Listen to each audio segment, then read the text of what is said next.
Peace, peace, peace, family. What's good? What's good? What's good, family?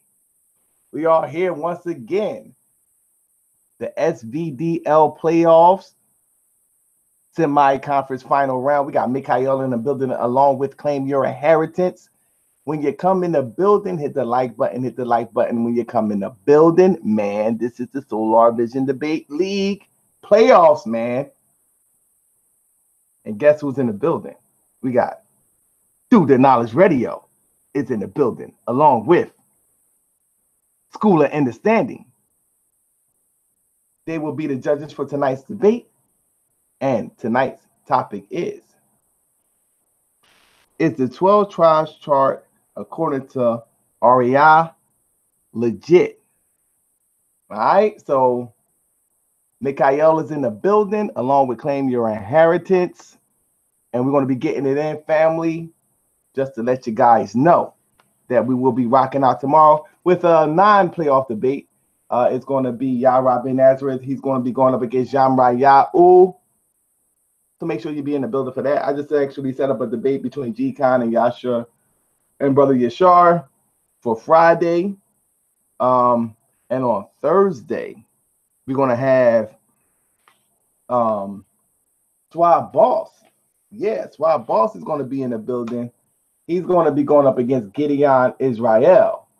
So that will be a playoff debate, family. But tonight, we got MikhaEL in the building. We got Claim Your Inheritance in the building. Is the 12 tribes chart, according to REI, legit? So let's introduce the debaters for tonight. MikhaEL, what's good with your family? Hey, shalom, brother Solar. Shalom to the whole Solar Vision Debate League. Peace to the judges. Peace, grace, and peace to everybody in the chat, man, that's watching. I'd like to give all honor and praises to the Most High Elohim of Abraham, Isaac, and Jacob in the name of His Son Jesus Christ, our Mashiach. And this debate, I just like to say to everybody, I know the 12 tribes is something that a lot of brothers and sisters hold dear to them. You know, I've been looking at the chart, and I've been around. I'm personal friends with even a lot of brothers who subscribe to the chart, and people wonder why I've never really debated the issue or nothing like that, because I took a good look at it for some years before I decided to actually critique it in any type of way. And therefore, I was really hoping that one day I would be able to actually sit down and have a dialogue with some brothers that I've built a relationship with, to where it would be real civilized, you know what I'm saying? And the people would be able to learn from it. It wouldn't be no mud slinging or people feeling like they, beliefs getting pooped on. But fortunately, I believe the Most High has presented me with that brother, and that's the brother Claim. You know what I'm saying? I've been knowing him for a while, and so I think this will be a good informational for those who understand the scriptures, believe the scriptures, and history and things of that nature. I will make my my argument that in order for it to be legit, it must be 100% accurate. And I'm going to show that my reasons that I don't think we should be subscribing to a chart. I'm gonna bring that. So with that, I say shalom, peace. All right. Peace, family. Peace to MikhaEL. Claim Your Inheritance. What's good with your family? To the fam out there watching, the chart's been around since. You there, Claim? He real low. Yeah. You gotta get closer to the mic or turn your mic up, brother, because we can't hear you. Okay, is that better? Hello. Yeah, bro. We hear you now. Okay, so yeah, so the chart's been around since the 1960s, and so it ain't going nowhere. I'm just another brother that came along and learned the information well enough to present it, and hopefully we can get through this without no type of mudslinging, like he said. And I know MikhaEL, he has decorum, so that won't be an issue. As far as the information goes, it is accurate, pretty much 100%. So everything ain't. I don't like to use the word 100%. I say 99.9% or something like that. You know what I'm saying? So I'm gonna present the information, lay it out quite clear, quite flat, and we can get into the details about it on the argument league. So uh, just listen. That's what I implore the audience to do tonight, is to listen very carefully. All right, all right.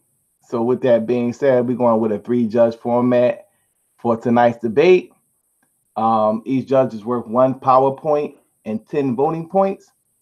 We got Do the Knowledge in the building. What's going on, Do the Knowledge? Hey, peace to the Solar Vision Debate League, peace to the family out there. Get them likes up, man. Hit that super chat and share this epic video. I think this one is going to be one everybody got their daggone Black History Month scholarship voices on today. You understand what I'm saying?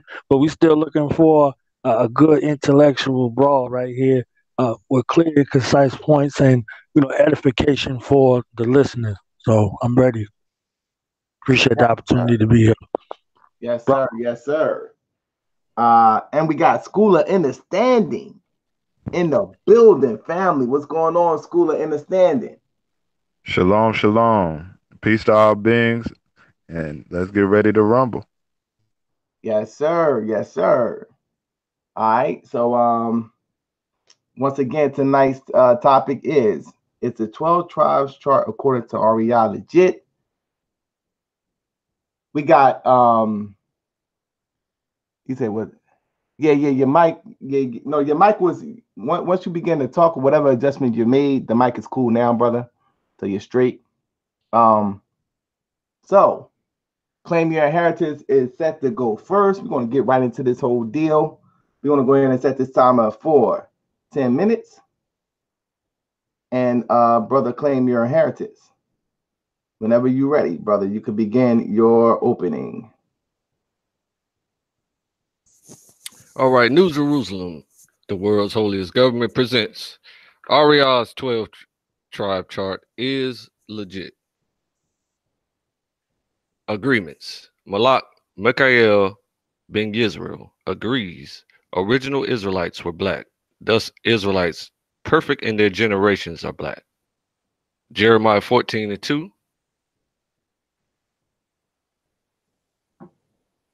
And it states, Judah mourneth, the gates thereof language, they are black unto the ground. The cry of Jerusalem is gone up. Amos 9:7. It reads, Are ye not as children of the Ethiopians unto me, O children of Israel? So that's explaining that the Most High knows who we are, and we appear as the Ethiopians. So everybody knows that the Ethiopians are black people.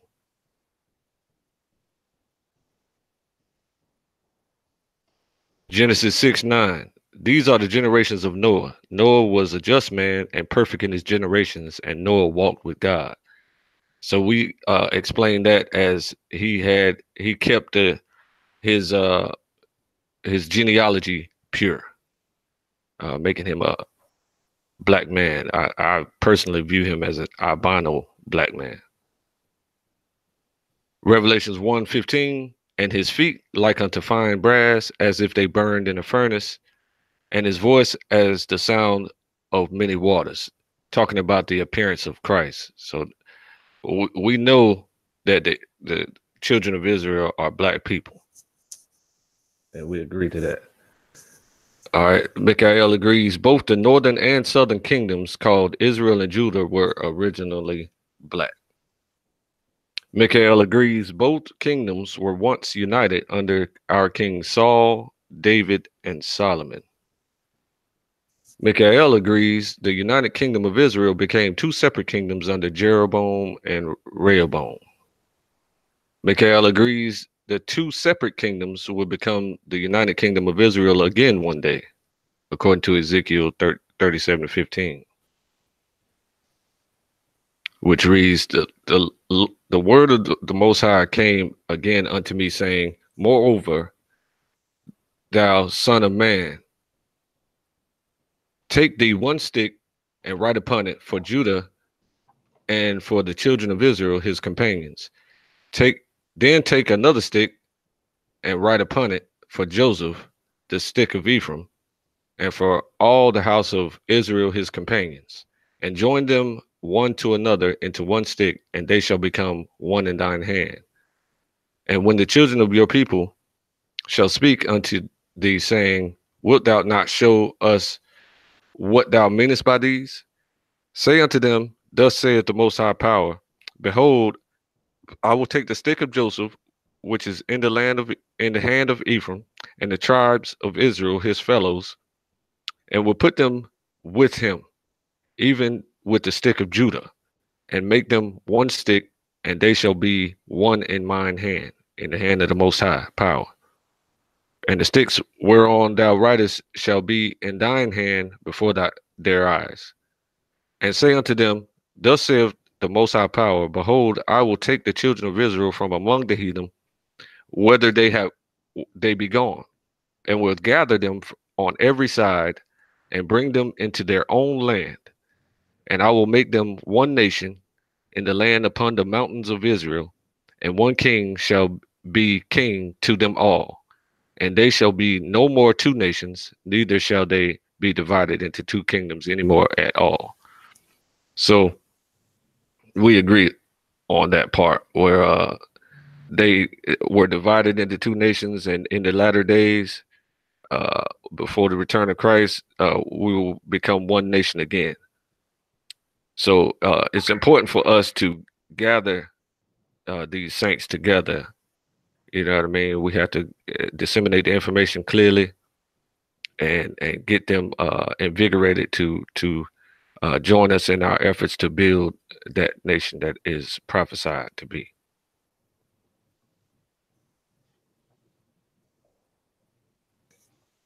MikhaEL agrees he's a valuable member of the tribe of Judah living in America. MikhaEL agrees his ancestors are members of the tribe of Judah, tracing back to the fourth son of Jacob/Israel.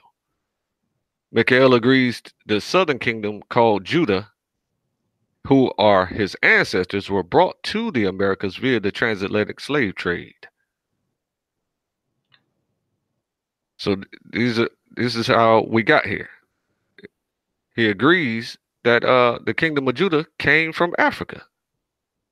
You see all these arrows coming from Africa to the Americas. So that's the southern kingdom. He understands that very clearly. MikhaEL agrees the numbers are approximate. So whenever they disseminate the numbers for us, they just round them to the nearest million people and stuff like that. So that should not be an issue tonight, the exact numbers. MikhaEL agrees that the Southern Kingdom are in the Americas, known by the bywords Black, African American, Negro, Colored, Nigger, Coon, Mulatto, Quadroon, and Octoroon. MikhaEL agrees that the countless numbers of the Northern Kingdom are in the Americas and are also known by the bywords. He disagrees that the Northern Kingdom are in the Americas by the bywords Indian, Savages, Red, Indian, Indian, Native American, and Autochthonous, and Indigenous. Description of U.S. Census classifications disagrees with him. So we got Native American here, and they're called Indian. We got African American, who are called Black, Mulatto, Quadroon, and Octoroon. He knows that part, but he doesn't understand that our brothers are here as well in the Americas.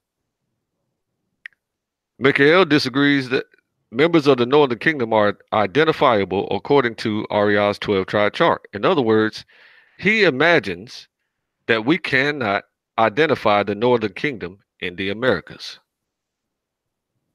But how? How does MikhaEL not know the Northern Kingdom came to the Americas when he agrees that the Southern Kingdom came to the Americas? How are the 12 tribes still lost in his mind? God forbid.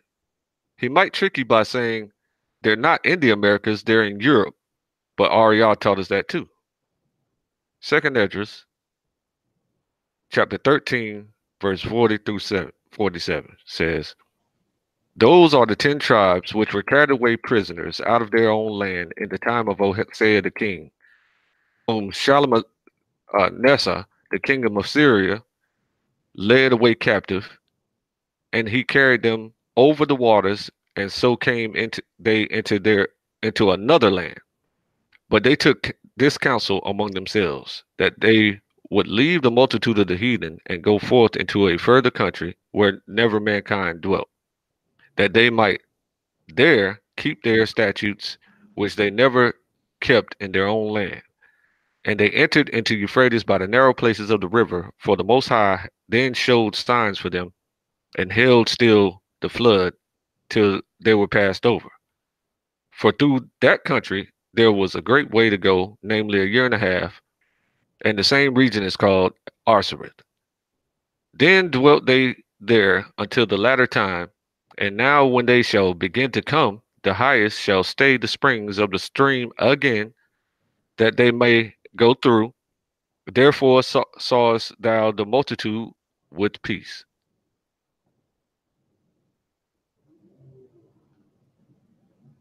So they escaped the Assyrian captivity and went somewhere. I'll show where that is. Learning the basics of the Hebrew language is winning when exposing truths, facts, and realities of biblical prophecies that are flooded, obscured, and covered by liars, the insincere, and the unlearned. Arsareth means it's a compound word from H731, Arzah, cedar, wainscoting, and death or death, which means terror. The terrifying cedars is the concept. The found 10 tribes of Israel. See, I know the northern kingdom came to the Americas. The 10 lost tribes are easy to identify in my mind. Hallelujah. Ariel's 12 tribe chart clears your mind about this topic. That's obvious. So these are the terrible cedars, the terrifying cedars that they would have seen when they landed on the west coast of the American shores. These are the tallest trees in the world. This is what the Northern Kingdom saw when they landed on the west coast of what's known as America today. The sin of interracial dating is important Time. Mhm. All right, shout out to Claim Your Inheritance for dropping that size. We're going to hand this thing over now to Brother MikhaEL. Brother MikhaEL, set this timer for 10 minutes. Brother, whenever you're ready, you can begin your opening. Your opening, brother. Unmute your mic.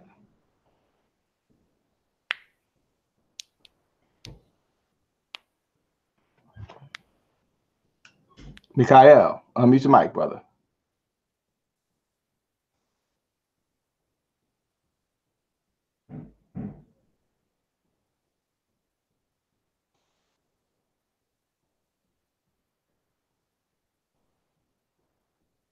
Your mic is muted, MikhaEL, if you hear me.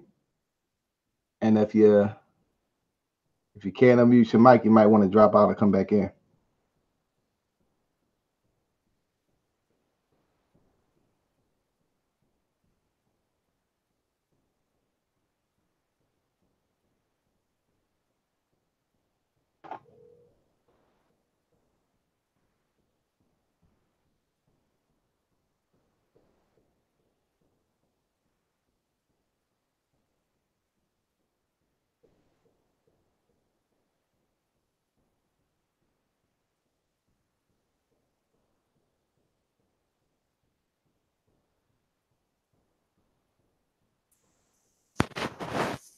All right.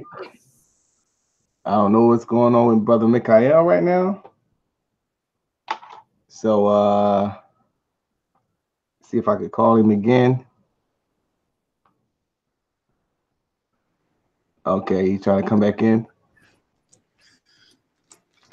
Yeah, I hope you ain't starting my time. My bad, everybody. I went to try and screen share. You know, I still ain't got it down packed. So I went to screen share and it literally kicked me off. So I don't know. So all my stuff, my tabs I had pulled up here are gone. Do you have your tabs up now?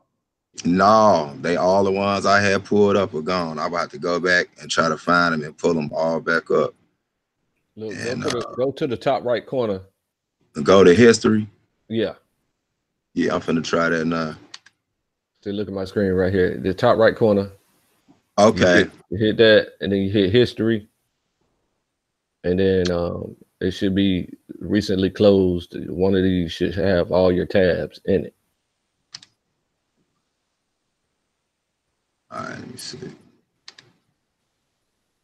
Okay, hold on. Shoot.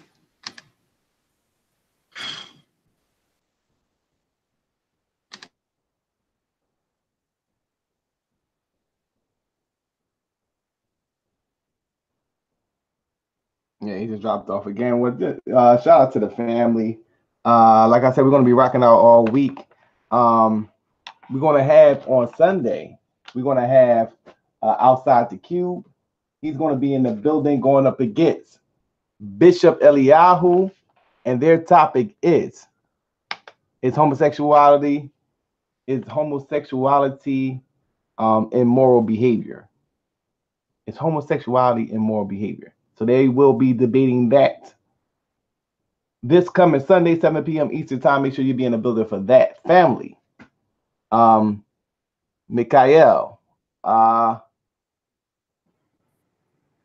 Yeah, can y'all hear me? Yeah, we can hear you, bro. You got 2 icons up now, so I got 2 up. yeah. You Okay, let me try to see if I could close. Yeah, man, it's just messing me all up. I apologize to the audience. I really don't know what I'm doing. That's why I usually just do it old school and freestylish, man. It's technology. I'm a dummy when it comes to that. I don't even know how to close that other one out. So no, do you got your information up so you can share it? Yeah, I got my information up. I'm scared to share it though. I'm scared it's gonna kick me off Just again. go ahead and hit that green screen in the upper left hand corner with the white arrow. Okay. Okay. All right, I'm about to. Let me see. Can y'all see it? Did you hit the arrow? Yeah, I hit the arrow. What is it saying? There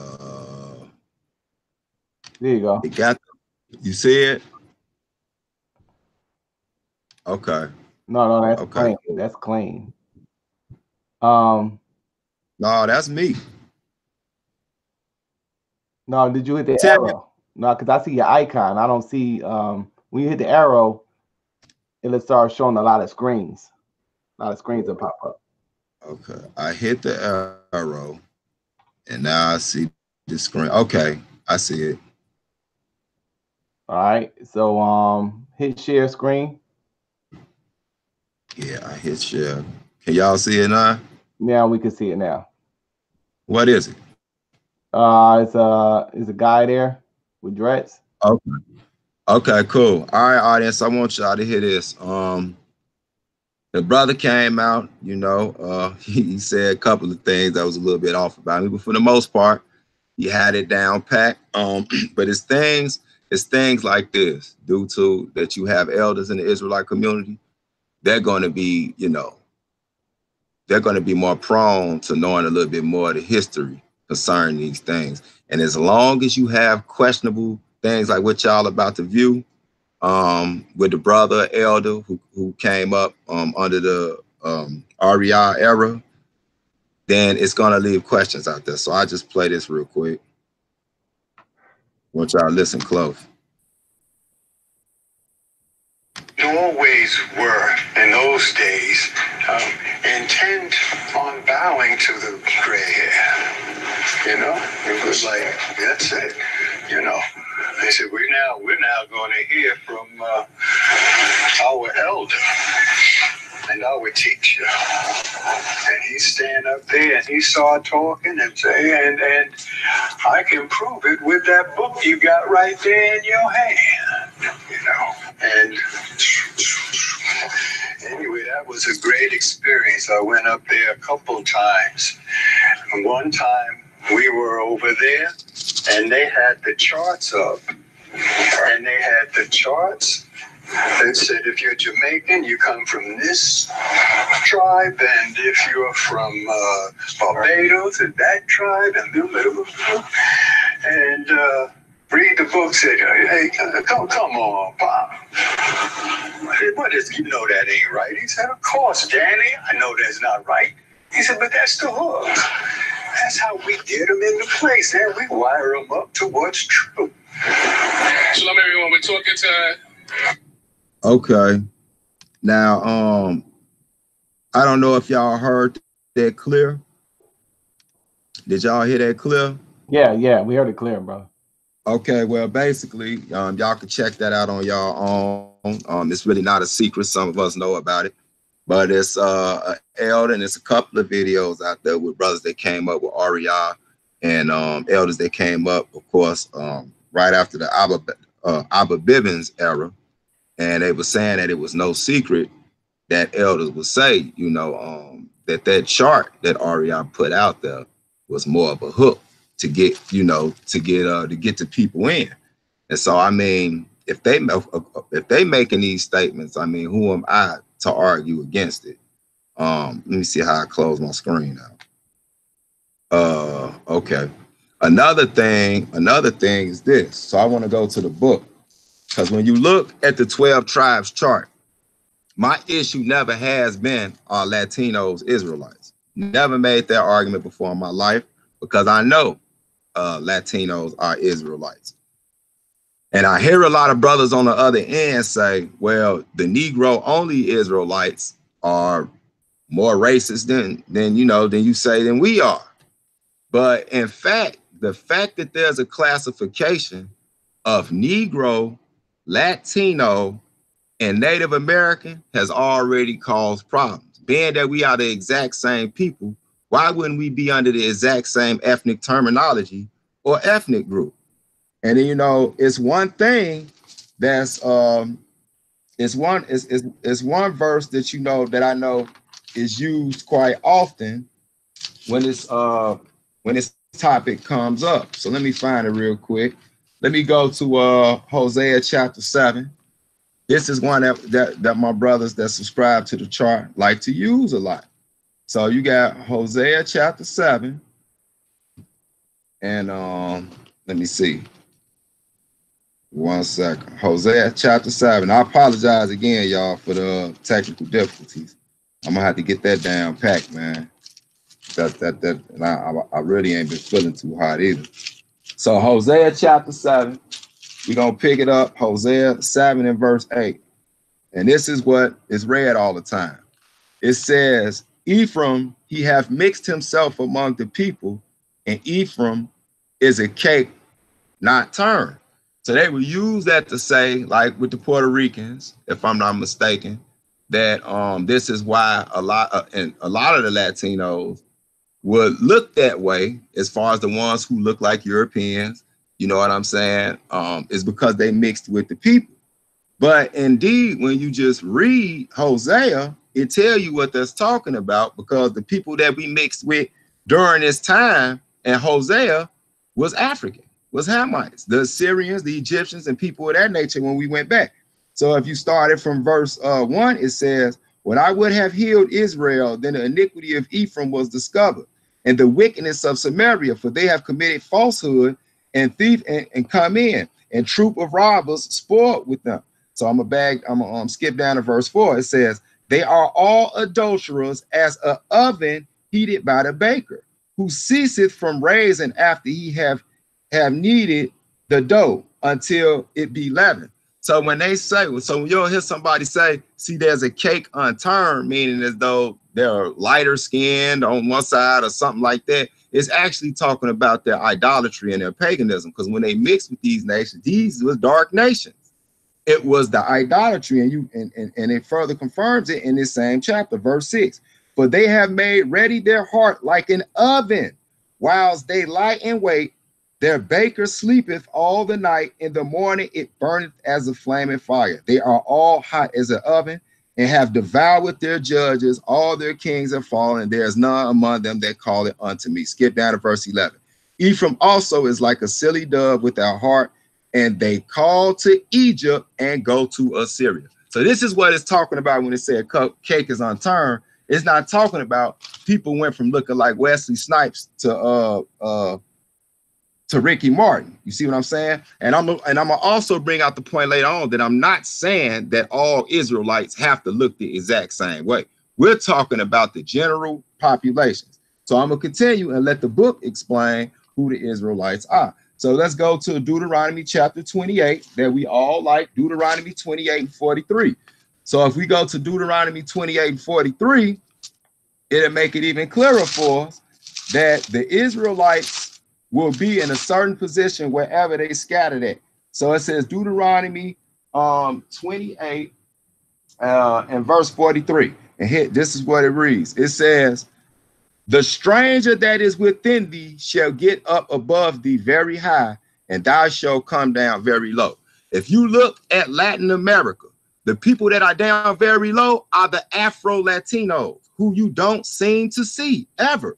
Like how often you may catch a Dominican, you may you may even catch a dark Puerto Rican, but for the most part, when you see the charts out there and people that represent them, they're almost never the dark ones. And you know why? Because the dark ones or the ones that are Negro, that's why it throws a whole wrench in the chart. Because if they're saying Negroes are Judah, then that means that all those Afro-Mexicans are not Issachar, but they're Judah.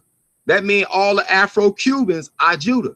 That means all the Afro-Venezuelans are Judah. So now the whole chart just by default is already not legit.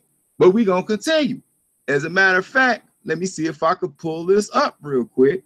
That'll make it even better. Here we go. Okay. How racism persists in Latin America. Can y'all see this? No, hit that green arrow again. Okay.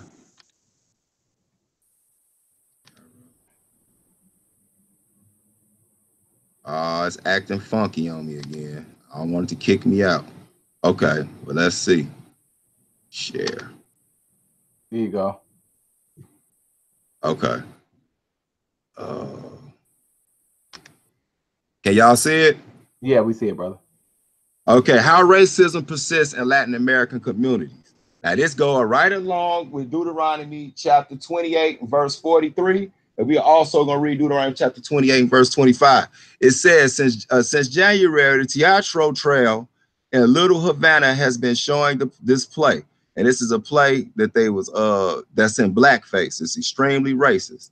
It says the visual, I can't say that one, to sold out crowds. The Spanish language produced featured a blackface character. A fair-skinned actress wore brown face makeup and overdrawn big red lips. The theater recently decided to eliminate blackface from the play after El Nuevo Herald report denouncing it. Blackface was once popular in racist minstrel shows in the United States, but has since been regarded as racist. It's still performed regularly in Spanish language entertainment.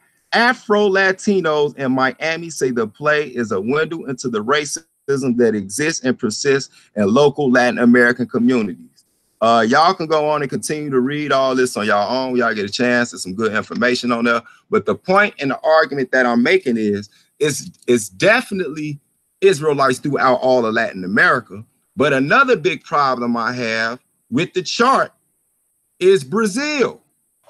Do people know that Brazil has the largest amount of quote unquote people from Africa outside of Africa?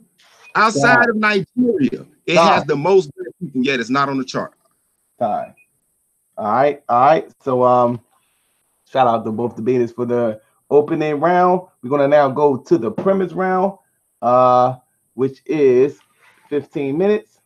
We want to go ahead and set this timer for 15 minutes and hand this thing over to Claim Your Inheritance. Claim Your Heritage. You got 15 minutes to state your premise. Family, whenever you're ready, you can begin, brother. Okay, I'm gonna clarify all those confusions that he has tonight. And as far as that elder, I don't think I know anybody who knows him. But if we are to take his word for it, then that's a good thing. He says that it's incorrect, and that's a hook or whatever. You know what I mean? But it's an important teaching tool, and it is accurate. So I'm gonna show you that tonight. The sin of interracial dating. Deuteronomy 5:9 says, "Thou shalt not bow down thyself unto them, nor serve them, for I, the Lord, the Most High, your power, am a jealous power, visiting the iniquity of the fathers upon the children unto the third and fourth generation of them that hate me." So, in this case of the sin that is visited to the third and fourth generation, it is interracial dating. Neither shalt thou make marriages with them.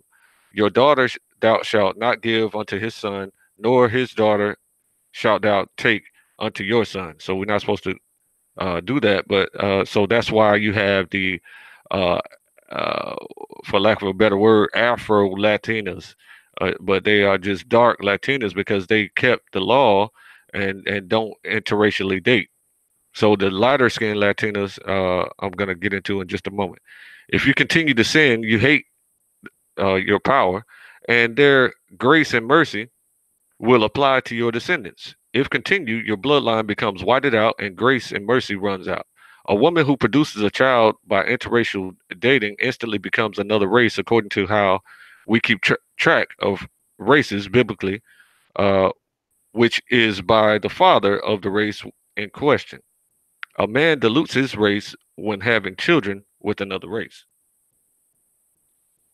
Deuteronomy 7:4-5 says, "For they will turn away your son from following me, that they may serve other gods. So will the anger of the Most High be kindled against you, and destroy you suddenly. But thus shall ye deal with them. Ye shall destroy their altars, and break down their images, and cut down their groves, and burn their graven images with fire." Revelations 11:3-5 says, "And I will give power unto my two witnesses, and they shall prophesy 1,260 days, clothed in sackcloth. These are the two olive trees and the two candlesticks standing before the God of the earth. And if any man will hurt them, fire proceeds out of their mouth and devour their enemies. And if any man will hurt them, he must in this manner be killed." So we know that the God of this earth is Satan. So interracial sin visited unto the third and fourth generations is also the confusion of faces. So the people who don't interracially date are dark skinned, like he knows. So he accepts that the Latinas are Israelites. I'm gonna show how they got there. Okay. So now you got since he doesn't know. So the first generation, the fathers, uh, you see, they're black. The mulattoes are considered black. Those are the sons. The quadroon, which is this man dating a white woman and producing a child, okay, as a quadroon, and they are the third generation. That's the grandsons. The fourth generation is this man uh, dating a white woman and producing this child. The results may vary. That's an octoroon. That's the fourth generation. So the iniquities of them interracially dating all this time causes them to lighten their skin tone. And then that's how races are created. Different races are created. Okay. So then you got the white is this man dating a white woman and producing a child. That's the fifth generation, and they are cut off for good. So when the children of the iniquity of interracial dating become many in number, they're referred to as human races worldwide. Claim your inheritance.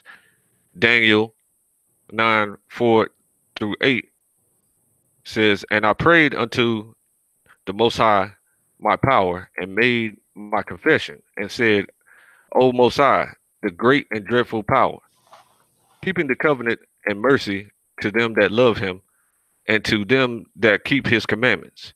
We have sinned and have committed iniquity and have done wickedly and have rebelled, even by departing from your precepts and from your judgments. Neither have we hearkened unto your servants the prophets, which spoke in your name to our kings, our princes, and our fathers, and to all the people of the land.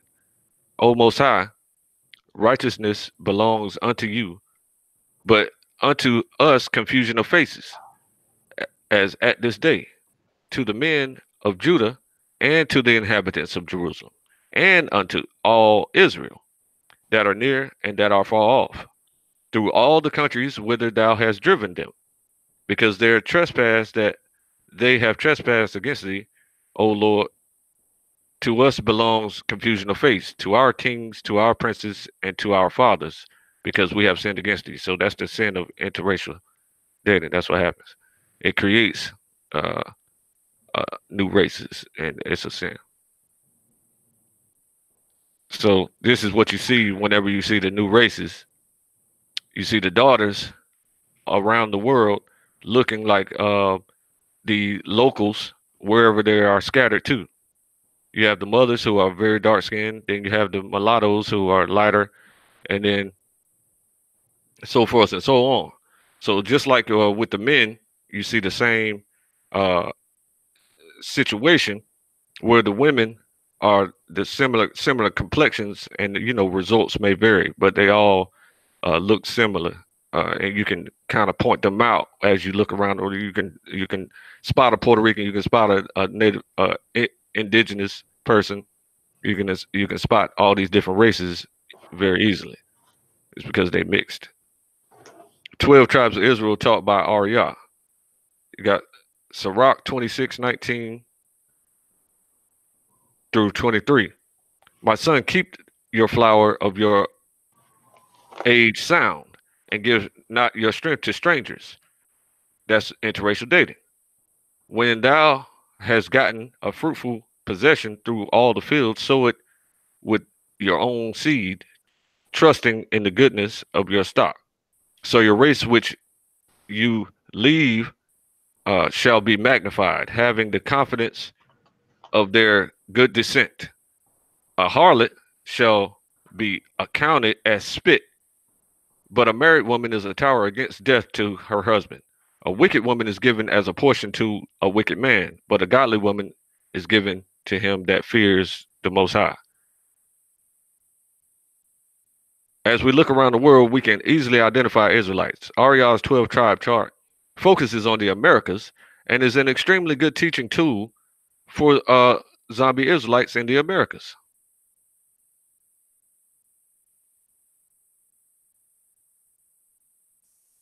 Amos 3:3 says, can two walk together except they be agreed?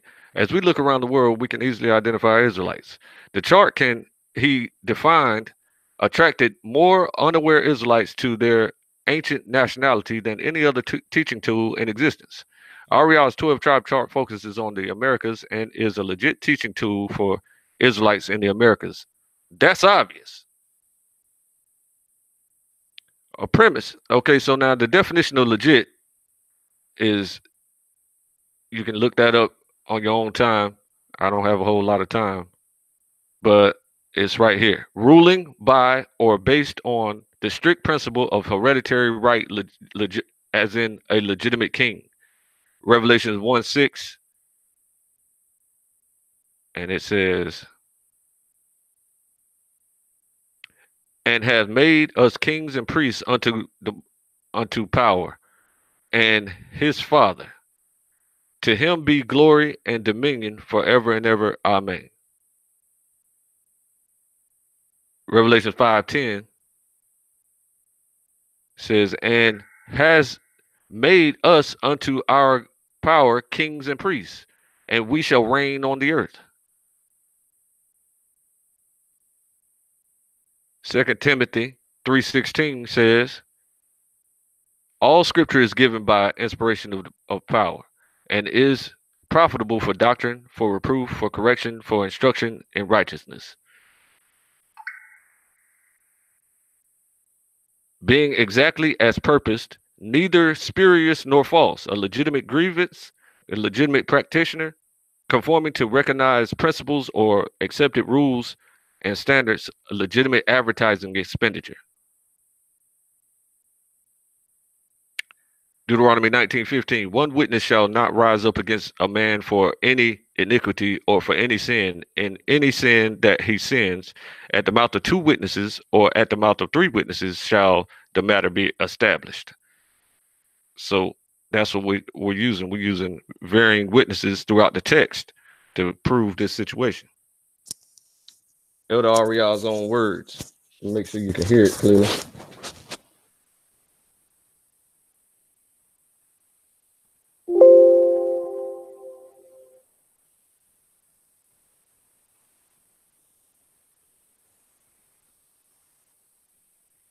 American Indian. If you're going to deal with justice, wait just a minute. If you're going to deal with justice, listen to what I'm going to say. Go ahead. If you're going to be a just people in a society, this land here really belongs to the so-called American Indian who took it right. That's justice.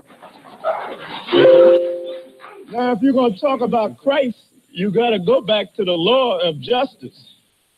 The Bible says if you move another man's plot, move his insignia from his plot of land, that is wrong, and you have to pay for that. Reuben is a Seminole Indian. Gad is a North American Indian. Asher is a Brazilian Indian. Naphtali is the Argentinian Indians. Issachar is the Mexican Indians. Those are the real tribes of Israel, according to the scriptures. Now, if the cameraman can come back to this, I like to focus on this. The real Jews are black, like this relief from the walls of the tombs of Egypt shows. See that? It clearly shows that they're black people. Now, the caption under this says, brick making by the Jews in Egypt. Now, this is in the back of a Bible. Through the Bible. Okay, so what we heard clearly is that Ariel stating that the original and those perfect in their generations are black. All right, and indigenous to this land. So what I'm going to show next is Zebulon, because he didn't mention that in that video. Haven of ships. That's Panama. Panama is for a haven of ships. That's why the Panama Canal was through there. Everybody got that? So from Guatemala to Panama, that whole strip of land going down to Panama, not just Panama, from Guatemala to Panama is located the tribe of who? Everybody got that? Not just the Panamanians. It goes from Guatemala. He said not just the Panamanians. So when you call it a hook, right, it's to get you to sit down and learn the details of the information. So he already said that the real Israelites are black. All right, so we agree on Judah, we agree on Benjamin, we agree on Levi, and now he agrees on the Latinas. So I'm going to show how they got here later on in the debate. Disagreements about Ariel's 12-tribe chart, Northern Kingdom. First, to firmly establish the result of MikhaEL's resistance to this lesson. Now that I've warned you twice, let's move on with the lesson. This is what happens when you resist this information. Okay, so you scatter the flock. So you look that up, and you'll see that the pastors that feed my people, ye have scattered my flock and driven them away, and have not visited them. Behold, I will visit upon you the evil of your doings, saith the Most High. So I implore you to gather the flock instead of scattering the flock away from this lesson. So disagreements about Ariel's 12-tribe chart. Prophecy explicitly reveals that all of Israel would be oppressed together in the days before the return of Emmanuel. Jeremiah 50:33. Thus saith the Most High of armies, the children of Israel and the children of Judah were oppressed together, and all that took them captives held them fast. They refused to let them go. So you're going to see that the southern kingdom and the northern kingdom are oppressed together wherever they are scattered. So that would include the United States. All right. So Bible omission. Second Ezra 14:1-6. And it came to pass upon the third day, I sat up under an oak and beheld there came a voice out of a bush over against me and said, Ezra, Ezra. And I said, Here I am, Most High. And I stood up upon my feet. Time. All right, we're going to keep this thing rolling. We're going to hand this thing over to Brother MikhaEL. Brother MikhaEL, you have 15 minutes. Whenever you're ready, you can begin. Yeah, baby. He done turned it up a notch. Love is coming off. I want y'all to pay close attention to what my dear brother Claim did. And I see people do this a lot. He went to Daniel chapter 9 and verse 7. So let's read that together, because you actually blew your own toe off, bro. This is Daniel chapter 9, and we're gonna pick it up at verse 7. It said, the Lord our righteousness belong unto thee, but unto us confusion of faces, as at this day to the men of Judah. Now, these the ones they say that's Negroes in America. So they got the confusion of faces too. That's what you're saying? So let's keep going. It says, as of this day, to the men of Judah and to the inhabitants of Jerusalem and unto all of Israel that are near, that are far off throughout all the countries, whether thou have driven them because of their trespass and they had trespassed against thee. Let's clear something up right now. That can't be used because it is not talking about you don't know what your ethnicity is by looking at your face. Like they don't look black no more. We know that because all you got to do is go to Psalms chapter 44 and it'll tell you what confusion of faces mean. So let's see what confusion of faces mean. Psalms chapter 44. Let's pick it up. It has absolutely nothing to do with skin color. Psalms chapter 44. And I'm gonna pick it up at let's see where I can grab this at. Psalms 44 and verse 15. Here we go. This is what confusion of faces is. It says, my confusion is continually before me, and the shame of my face have covered me. Confusion of faces actually mean to be confounded, to have that confused look. You ever seen when somebody is ashamed, how they had this stuck look? And to further prove it, you can go to Jeremiah the 7th chapter. Jeremiah the 7th chapter. So we can look at it again. Confusion of faces has absolutely nothing to do with your skin tone. So let's see. Jeremiah. So let's go to Jeremiah. Bear with me. Okay. Jeremiah the 7th chapter and the 19th verse. Here we go again. It says, do they provoke me to anger, saith the Lord? Do they not provoke themselves to the confusion of their own faces? So this is literally what it's talking about. The confusion of their faces is confoundment and shame. It has absolutely nothing to do with looking like a different ethnic group. So we can't be using that no more. I had to take you to school on that one, my dear brother. Also, it was something else my brother said. When you go to Hosea chapter 8, verse 8, it lets us know. Matter of fact, I'll just take it there. Let's go to Hosea chapter 8 and verse 8. So this Hosea 8:8, it lets us know that the bulk of Judah in itself would be, let's see, Israel is swallowed up. Now shall they be among the Gentiles as a vessel wherein is no pleasure. But they are gone up to Assyria, and a wild ass alone by Ephraim he have had lovers. And we can skip down to 11. Because Ephraim have made many altars to sin, and altars shall be unto him to sin. So I have to throw that in there because the number one thing that God even was focusing on with us is that us taking on the gods of these others people? Of course, I don't disagree with my brother that a lot of that has to start by you mingling with these people.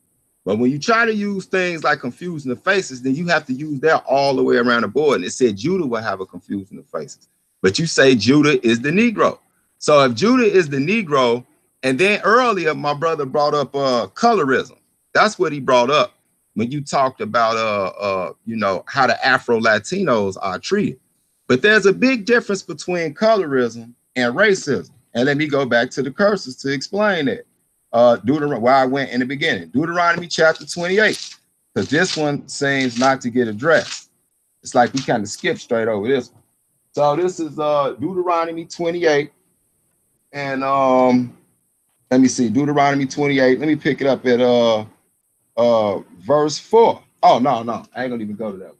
Let me go to Deuteronomy 28 and 43. 28 and 43, that's what I brought up earlier. It says, the stranger that is within thee, now y'all remember this, because I brought this up earlier, shall get up above thee very high, and thou shalt come down very low. If you go look, the brother brought up earlier, he said it's because the Afro-Latinos stay amongst themselves and breed. Well, how do you do that? Because they're put in ghettos. They put in ghettos like the rest of the Israelites around the world. That's just like us over here in America. It says, and then the stranger amongst them shall come up high, and they'll be down low. You know who run most of the governments in those in most of those countries? It's the people that do not look like them. And mind you, I'm not saying that you don't have Israelites around that look like Jennifer Lopez. Nobody's saying that. That would be stupid. We got them in our family. What I'm saying is there's no way that a whole population, as a matter of fact, let me go back to the scripture. So let's go to let me see. I'm gonna pick it up at I'm gonna go to Isaiah chapter 29. So this is Isaiah chapter 29. Now people kind of debate on rather what this means. But what we do know is it's definitely not dealing with darkness. Isaiah chapter 29 and verse 22. And this is what it says. So this is for the argument that Israel, that all started out dark and brown Negroes, all of a sudden just turned into, you know what I'm saying, Robert De Niro. So let's look at this right here. This is Isaiah chapter 29 and verse 22. And it says, therefore thus saith the Lord, who redeemed Abraham, concerning the house of Jacob. Jacob shall not now be ashamed, neither shall his face now wax pale. So if you're going to take that with saying confusion of faces, has something to do with how you going to look as far as your skin tone lighten up. This just said the whole house of Israel would never wax pale. So they would never get lighter, you know, like they just going to get bleached all of a sudden. So, I mean, that kind of just shoots itself in the head. But then we can continue. I got another one for you, though. So let's go to, we're going to go to, let me see, we're going to go to another prophet. Let's go to the prophet Nahum. Let's look at the prophet Nahum. This Nahum chapter 2, Nahum 2 and 10. And this is what it says concerning the Israelites. She is empty and void and waste, and the heart melted, and the knees smite together, and much pain is in all loins, and the faces of them all gather blackness. So we just gonna get so literal and terminological with the words and dealing with color. It say that all their faces gather blackness. And the funny thing about it, when I used to read this, I thought this was just more of a like a spiritual thing, like meaning depression, until I went and picked up that bogus NIV, I think the ESV too, and they knew it was dealing with color because why in there it say their face gathered paleness. So they turned them white because they knew this verse, one of these verses get them in a whole bunch of trouble. So I just had to throw that out there so people won't keep using that confusion of faces because it's actually going to cause confusion of doctrine. Now again, let's get back to the 12 tribes. So I like to look at something. Let's go to, now we see the chart that the brother had up with REI, and I like that he did that because it's more of an original chart because now, you know, a lot of them has been altered, you know, IUIC, they had enough sense to add this on there, but it still shows that, you know, it's off. It's really off. Isaiah chapter 11. Let's go to chapter 11 and verse 11. Let's check it out. Now, this is mainly, and if you read it, we're going to see who it's talking about, because it's going to talk about Ephraim and then Judah. So let's pick it up. Isaiah 11:11. And it shall come to pass in that day that the Lord shall set his hand again a second time to recover the remnant of his people, which shall be left from Assyria and from Egypt and from Pathros and from Cush, which is Ethiopia, and from Elam and from Shinar and from Hamath and from the islands of the sea. So when you go look at a map, you're going to see all these countries is in Africa. Northeast, it go from Ethiopia to Northeast Africa all the way up to about where the land is. And then it say the islands of the sea. You got two whole different sides of the islands of the sea. You got us over here, and you got the Mediterranean, which only makes sense. All you got to do is look on the map and know the history. But let's continue reading. Let's see what the next one say. And he shall set up an ensign for the nations, and shall assemble the outcasts of Israel, which was already scattered by the Assyrians. You can read plenty of books. They, you know, Babylon of Timbuktu, Hebrewisms of West Africa, and you'll see that the people like the Ibu tribe and all that, they got 2,700 years of history, and they tell you that they migrated from the Assyrians over into Africa. Let me continue. It says, and shall assemble the outcasts of Israel and gather together the dispersed of Judah from the four corners of the earth. So who went to the four corners of the earth? Judah. Judah went to the four corners of the earth, and I'm going to address the Jeremiah 52 with the two in captivity, because I see they get used a lot. The people that's definitely got a historical tone to them. And let me show you what this means, though. So it says Judah from the four corners of the earth. To further back that up, you'll see it in the scriptures. Let's go back to Deuteronomy. So let's go to Deuteronomy, the 32nd chapter, Deuteronomy 32, just to confirm it.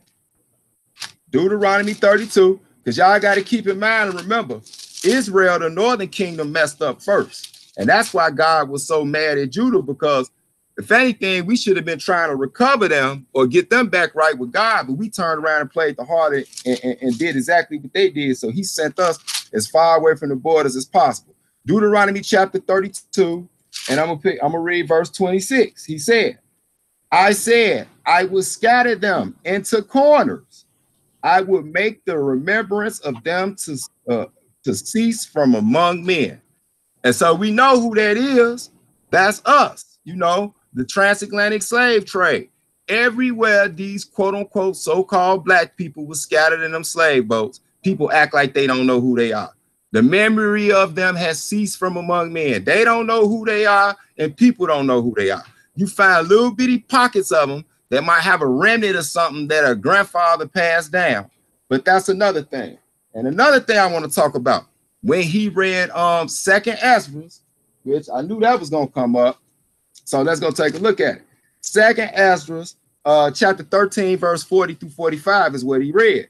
And it explains the 10 tribes diaspora over the waters. It say they made a league to leave and find a place to keep their statues. And it says also, a keynote, that it took a year and a half. And this is talking about the land Assyria. Now, what's funny about this is it said that they would go there where they would keep the law. But when you look at the Aztecs and a bunch of other Native American groups, they was not keeping the law. You can't find, I've yet to find an 8th day circumcision with them, but you know where you can find it? What we just read in Isaiah 11:11. When you go over there and look at the Ebus and the Lemba over in Ghana and all those places like that, they actually still keep 8th day. They still keep 8th day circumcision. They even keep the woman menstrual laws, where the woman have to go away from the house when she's on her monthly. I don't see this in the Native American history. Also, it also says in 2nd Ezra 13, 40 through 45. Of course, it said that they would carry the law, but you don't see any mentioning of them building boats or anything like that. Why? Because if you take 2nd Ezra or the Apocrypha as scripture, then you have to look at it and say, well, where did they go through? All you gotta do is look at the sea over there. It lines right up with Isaiah the 11th chapter. You can even go to the 12th chapter. But that's another one. But also, I would like to if you go to let me see, Zephaniah 3 and 10. Zephaniah 3 and 10. So I'm gonna check out Zephaniah 3 and 10 just to make that a little bit, add a little more sauce onto that. Zephaniah 3 and 10. So yeah, the whole packing of making the law that they was gonna keep the law in the land outside of their own, then we got a problem. Because if we see it was people there cutting their face, which is strictly against the law in Leviticus, to tell you don't make no markings on you, then that means it was somebody there when they got there, which already defeats the prophecy because it said nobody would be there. You see what I'm saying? Or that means they was not keeping the law, which means they're not Israelite. So it's a double bubble either way it goes. So let me see, what was I gonna go? Oh, Zechariah chapter 3. Let me see, Zechariah 3. And let me see. Pick it up at. Okay, it says, let me see.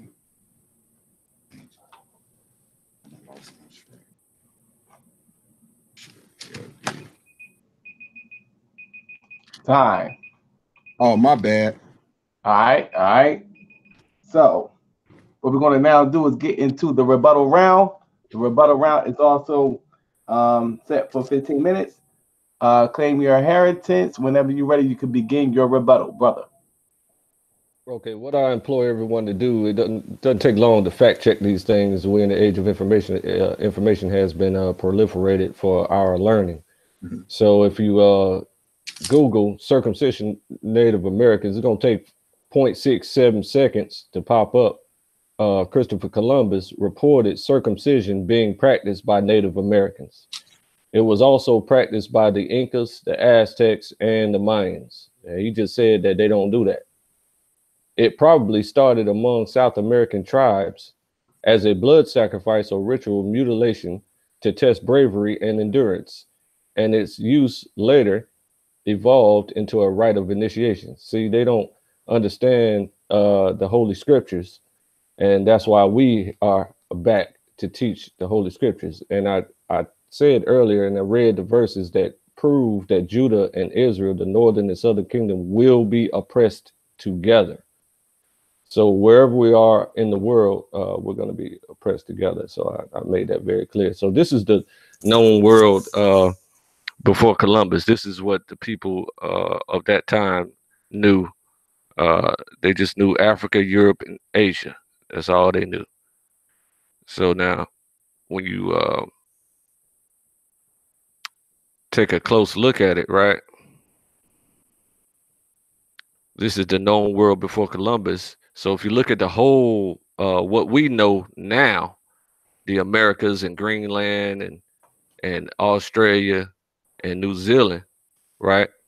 They only knew the lighted area here, Africa, Europe, and Asia. That's all they knew before Columbus. And that's why they called Columbus finding the new world a discovery, as if people wasn't living here from 700 BC to 1492. So it was millions of indigenous people living here for that long. You see what I'm saying? So over that time, he is correct that they became corrupted over that time span. But when Columbus got there, they were still keeping the law that he says they don't keep, circumcision. So I'm just clarifying your confusion, brother. You understand? So that would be arsarit. You can call it Canada, America, Mexico, and the Caribbean is what we call it today.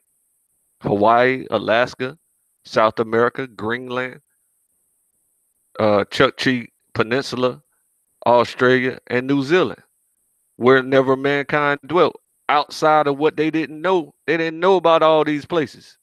Up in here, see what I'm saying? They ain't know. That's what I'm trying to tell you.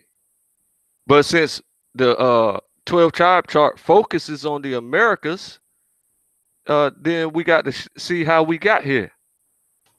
Arsarith is Canada, America, Mexico, Caribbean. Okay, we focusing on the Americas, South America. While your ancestors that you agree in the Southern Kingdom were traveling west to the Americas on ships, the Northern Kingdom traveled east out of Assyria to the Americas on ships. So in 70 AD, you got the destruction of Jerusalem. We went and lived in Africa for 1,500 years until the start of the slave trade. And then the start of the slave trade was close to 1619 AD. And then we got shipped over here to the Americas. In 718 BC, the Israel, the northern kingdom, escaped the Assyrian captivity and went through the sea, namely a year and a half to all everywhere, wherever mankind dwelt. So we're focusing on the Americas. The southern kingdom traveled west out of Israel into and out of Africa to the Americas on ships. The northern kingdom traveled east out of Assyria to the Americas on ships. Now that you know how the northern kingdom came to the Americas, it's crystal clear how to identify our brothers. Okay, so of course we're going to still disagree. Okay, so we got the northern kingdom here. We got Reuben are the Seminole indigenous. We got Simeon and Levi are the Dominican and Haitian indigenous. There's Judah are Negroes. Zebulon are Guatemala to Panama indigenous. Issachar are Mexican indigenous. Dan are Moors and Afro-Mauritanians. Gad are North American indigenous. Asher are Brazilian indigenous. And Dan, let me tell you about Dan here. Because the Most High waited for his repentance, they won't be in the chart in Revelation. They won't be a part of the congregation because they refuse to repent and become one with the fold of the United Kingdom of Israel. Dan shall judge his people as one of the tribes of Israel. Dan shall be a serpent by the way, an adder in the path that bites the horse heels, so that his rider shall fall backward. I have waited for your salvation, O Most High. But you decide to sell us into slavery and make a deal with the devil. You can't do that, and you're going to pay for it. All right. Gad are the North American indigenous. Manasseh are Cuban indigenous. Ephraim are Puerto Rican indigenous. Benjamin are Jamaican indigenous. Okay, so now when the Northern Kingdom made it to the Americas and they landed on the West Coast, so that's what they was talking about, the terrible cedars. Over time, when they from 718 BC to they lived here in the Americas all this time. I want to say 1,700 years if I got my math right, or 2,000 years if I got my math right, somewhere like that. The Portuguese began to conquer their newly discovered lands that they didn't know anything about, that I showed just a second ago in 1492. So they began to conquer these lands, and then over time, to 1700s, they conquered all of their newly discovered location where these millions of people lived. All right, so and we were oppressed together. So the Northern Kingdom was oppressed, followed by all other Edomite dominated countries during the Renaissance. The revived Roman Empire, the daughter of Babylon, Babylon the Great. Okay, so that's España, Portugal, Great Britain, United States, Poker, France, and France. So they all took part in our destruction. The Kalina people are in Brazil. That's where they're from. And it comes from Hebrew 3641, Kalna, named after where they were from in Assyria. The Kalina people was named after where they were from Assyria. So when you say scattered, right? They came in and beat everybody's asses in wars over and over again all throughout the lands, all throughout the Americas. And that's how they got scattered and they got mingled with the people, and their color changed over time. And of course, it's going to be millions of people. That's how it works. So Guyana is a country located in the northeast eastern corner of South America. Indigenous peoples inhabited Guyana prior to European settlement, and their name for the land, Guyana, land of water, gave the country its name.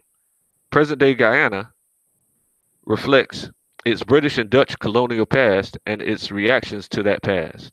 It is the only English-speaking country of South America since Guyana gained its independence in 1966. The country's chief economic assets have been its natural resources. So that's what they were coming after. The conquerors want the land for what is in the land, the treasures that are beneath the land.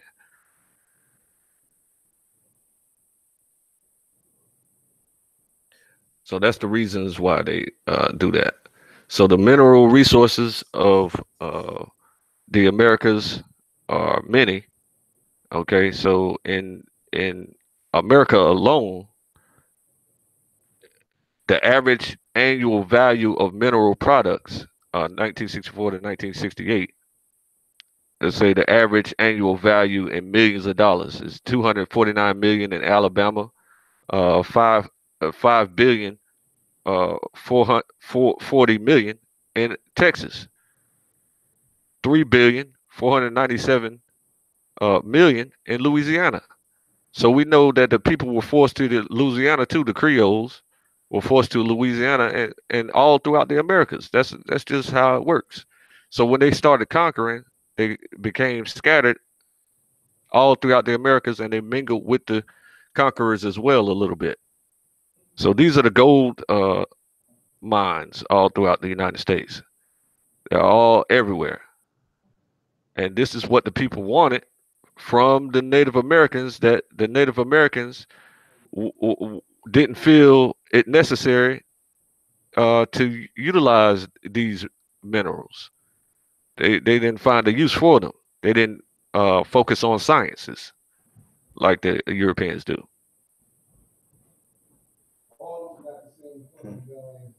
Okay, so many are called, few are chosen. Make no tarrying to turn to the Most High, and put not off from day to day, for suddenly shall the wrath of the Most High come forth, and in your security you shall be destroyed and perish in the day of vengeance. The indigenous or northern kingdom or Joseph will rule Negroes or Judah, Benjamin, and Levi, the southern kingdom. So you better respect them. Isaiah 11 and 13. The envy also of Ephraim shall depart, and the adversaries of Judah shall be cut off. Ephraim shall not envy Judah, and Judah shall not vex Ephraim.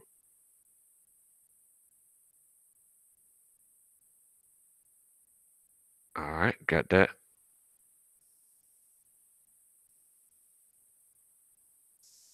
So that's what the 12 tribe chart that Ariel put out for us, and it's the most effective teaching tool that we have ever seen in our nation in order to show people who they are and get them on board to keep the law, statutes, and commandments.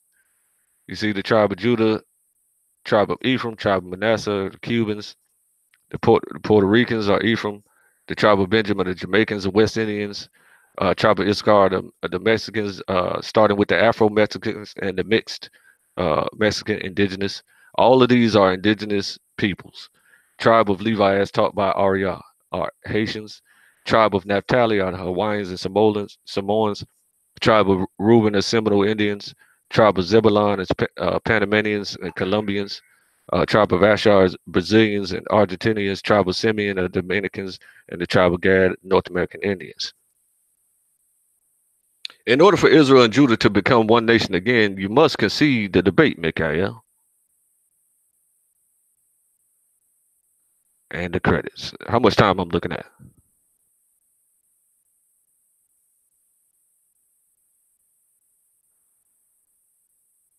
He's not gonna tell me. All right, so Brother, you got a minute and 30 seconds.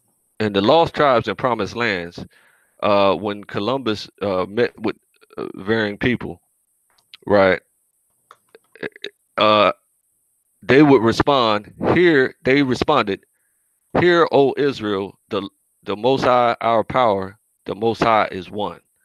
Shema Yisrael, Adonai Elohanu, Adonai Ehud." All right, so that's who he met whenever he came here. The Native Americans all throughout this land are Hebrews. So another reference is that in South America with Jews of the 10 tribes. Okay, so it says, strange to say, a Portuguese Marano of Villaflor, who, strange to say, also called himself Montesinos and afterwards assumed the name Aaron Levi, informed Manasseh that he had mingled in South America with Jews of the 10 tribes. And that's in Christopher Columbus, The Participation of the Jews in the Spanish and Portuguese Discoveries. But how you going to discover a land where it's already occupied? You can't. That's because the Israelites own it all. That's it.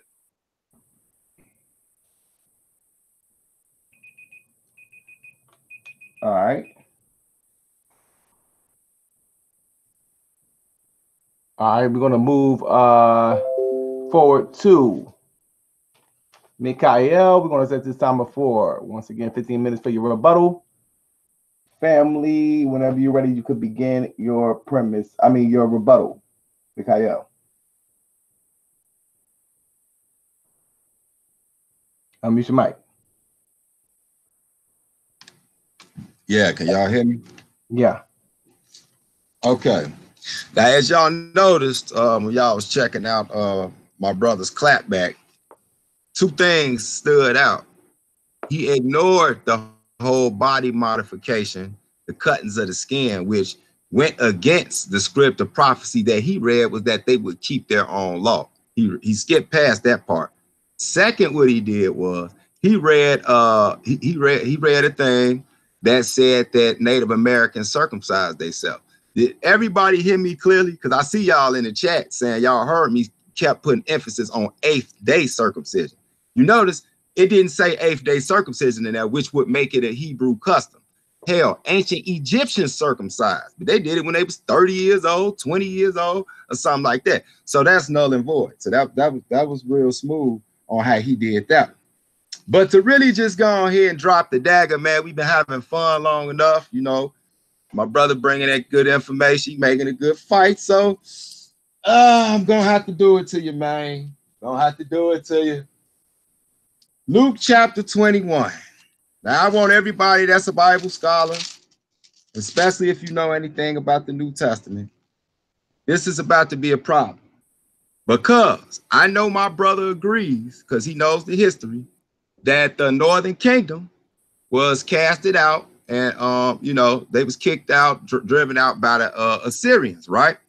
They were already driven out. That's why a lot of brothers' argument is that the Gentiles in the New Testament is exclusively lost Israelites, right? And so the mission would be to recover the lost Israelites, right? I know my brother agrees with that, I believe. I don't want to bear false witness. So we have a problem, which is going to go strictly against what he just said, being that second Esdras or the Apocrypha is 440 years between the Old Testament and the New Testament. How could this happen? How could this blunder happen? So let's go to Luke, the 21st chapter, and I'm going to pick it up at verse 24. Listen to this, man. It says, let me see. For woe to them that are safe. Okay, it says, and they shall fall by the edge of the sword.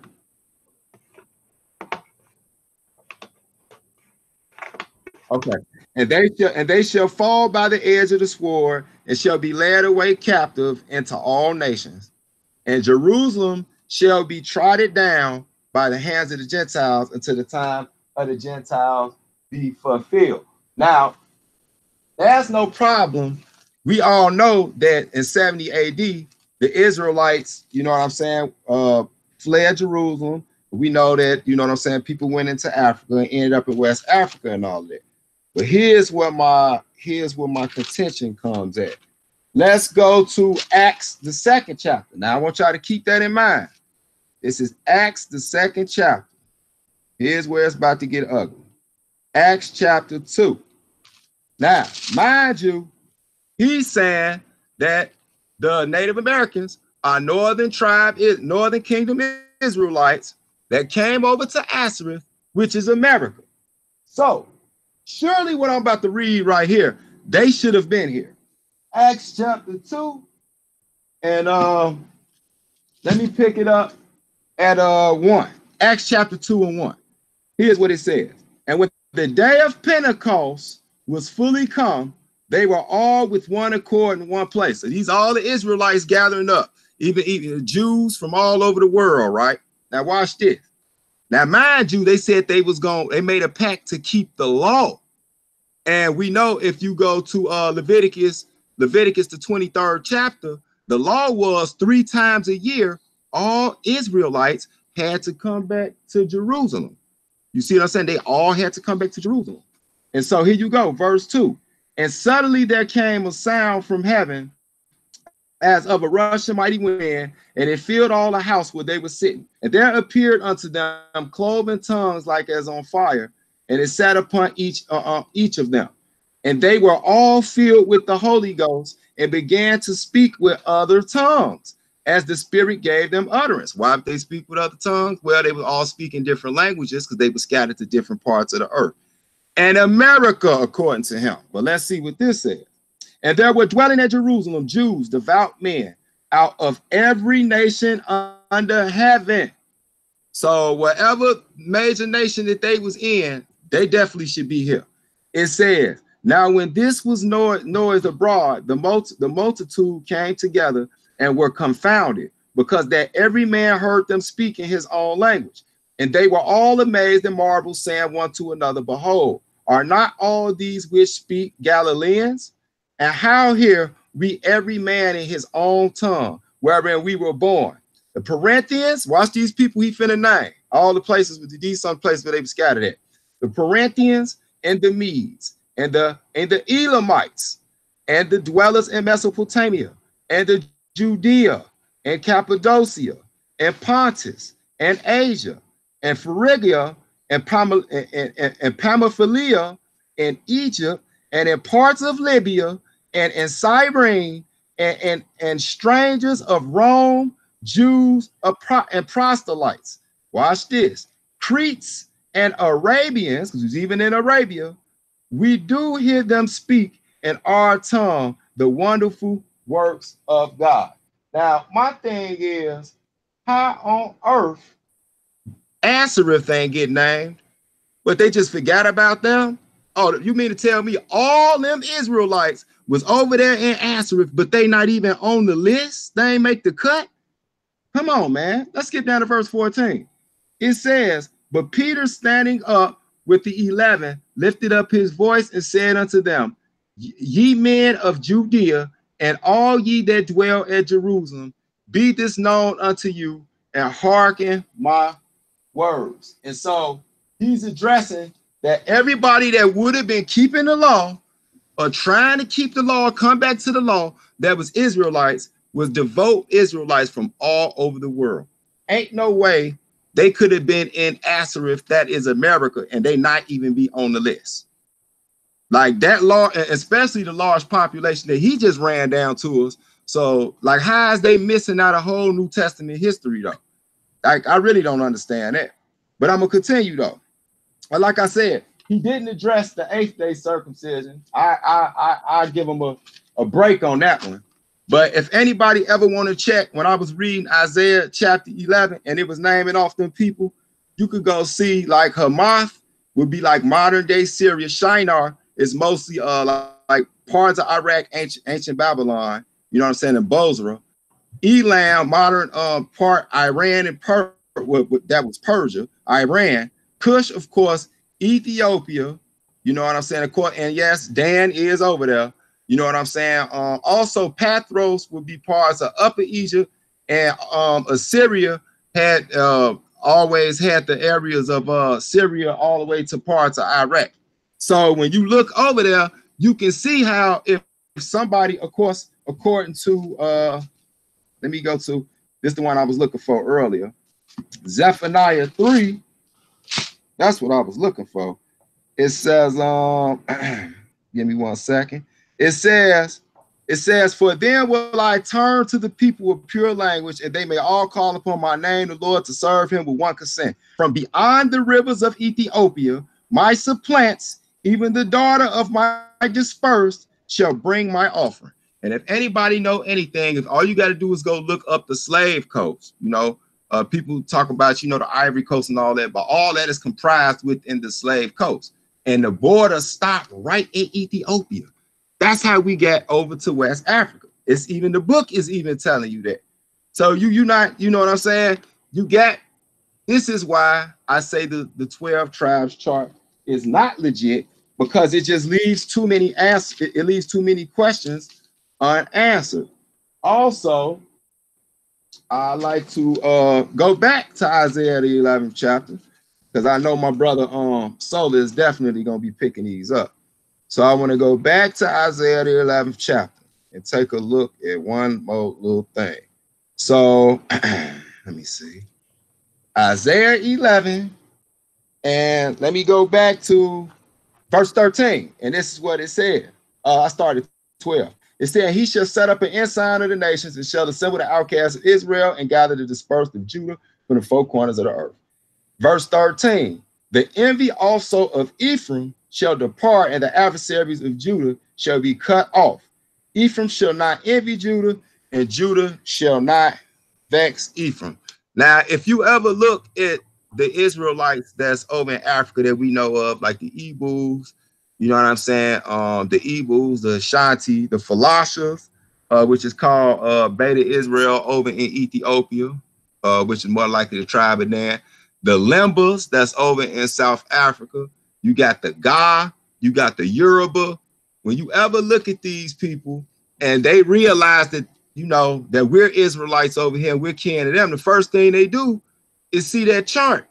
And they like, man, why I'm not on that chart? You know, they feel some type of way. And then you got the brothers over here saying, more than likely, it's just a little bitty pinch of Israelites over there because it say remnant. You know what I'm saying? And so they're more than likely some musty Africans or something like that. That's the beef that's going on. When in reality, when you look, when it talks about a remnant, it calls us a remnant for the simple fact we're not all together anymore. That's another thing that go against what he just tried to put out there, which I'm definitely going to address in the question and answer round. But you can go look through, let me see. As a matter of fact, go there real quick.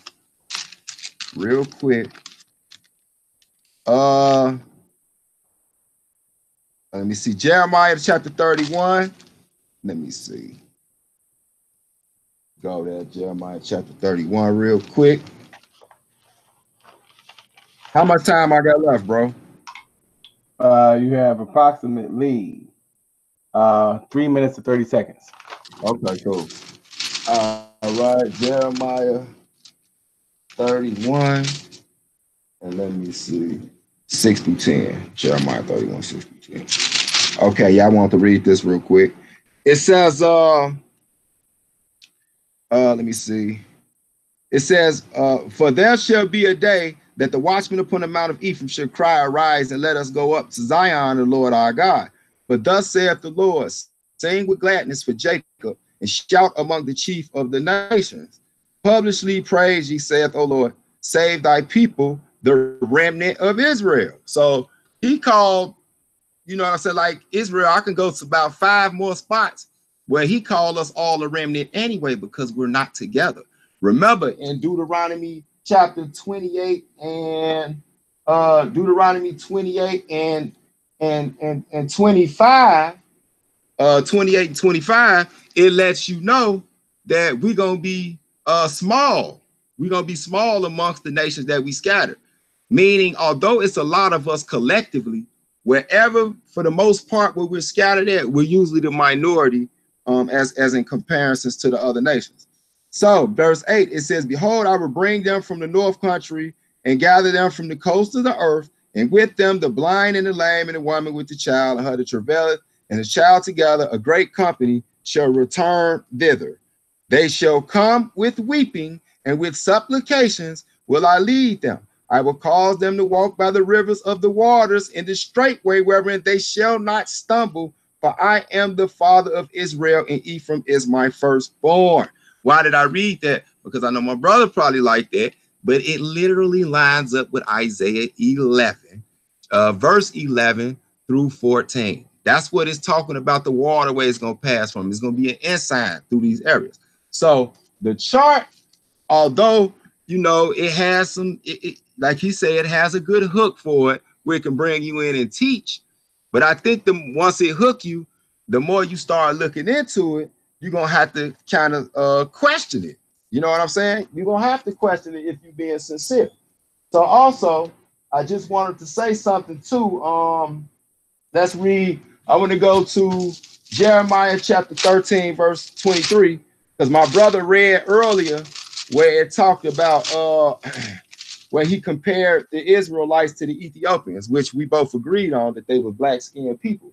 Jeremiah 13 and 23 will confirm it even more. This is why he compared them to the Ethiopian.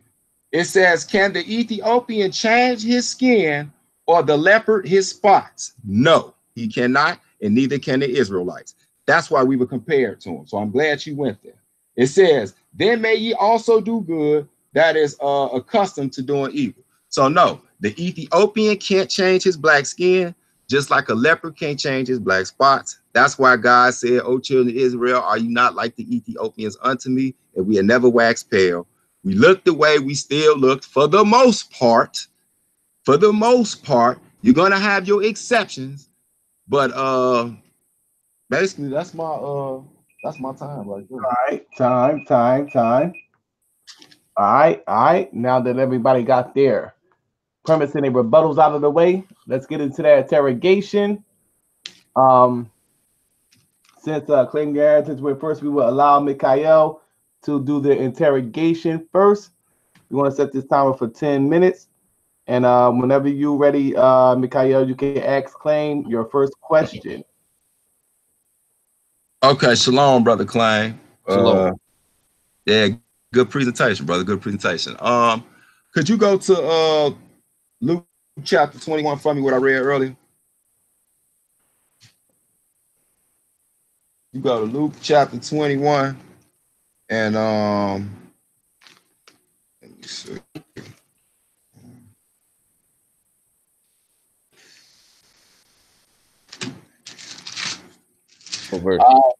Yeah, that was Luke 21, and I wanted to know, bro. I mean, I take that back. I'm sorry, not Luke 21, Acts 2. My bad, wrong one. Acts 2.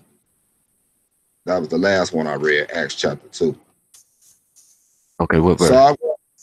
So basically you ain't got to read all of it, but you could just go to you could just start from just read verse 8 through 11. Okay, Acts 2. Yeah. Verse 8.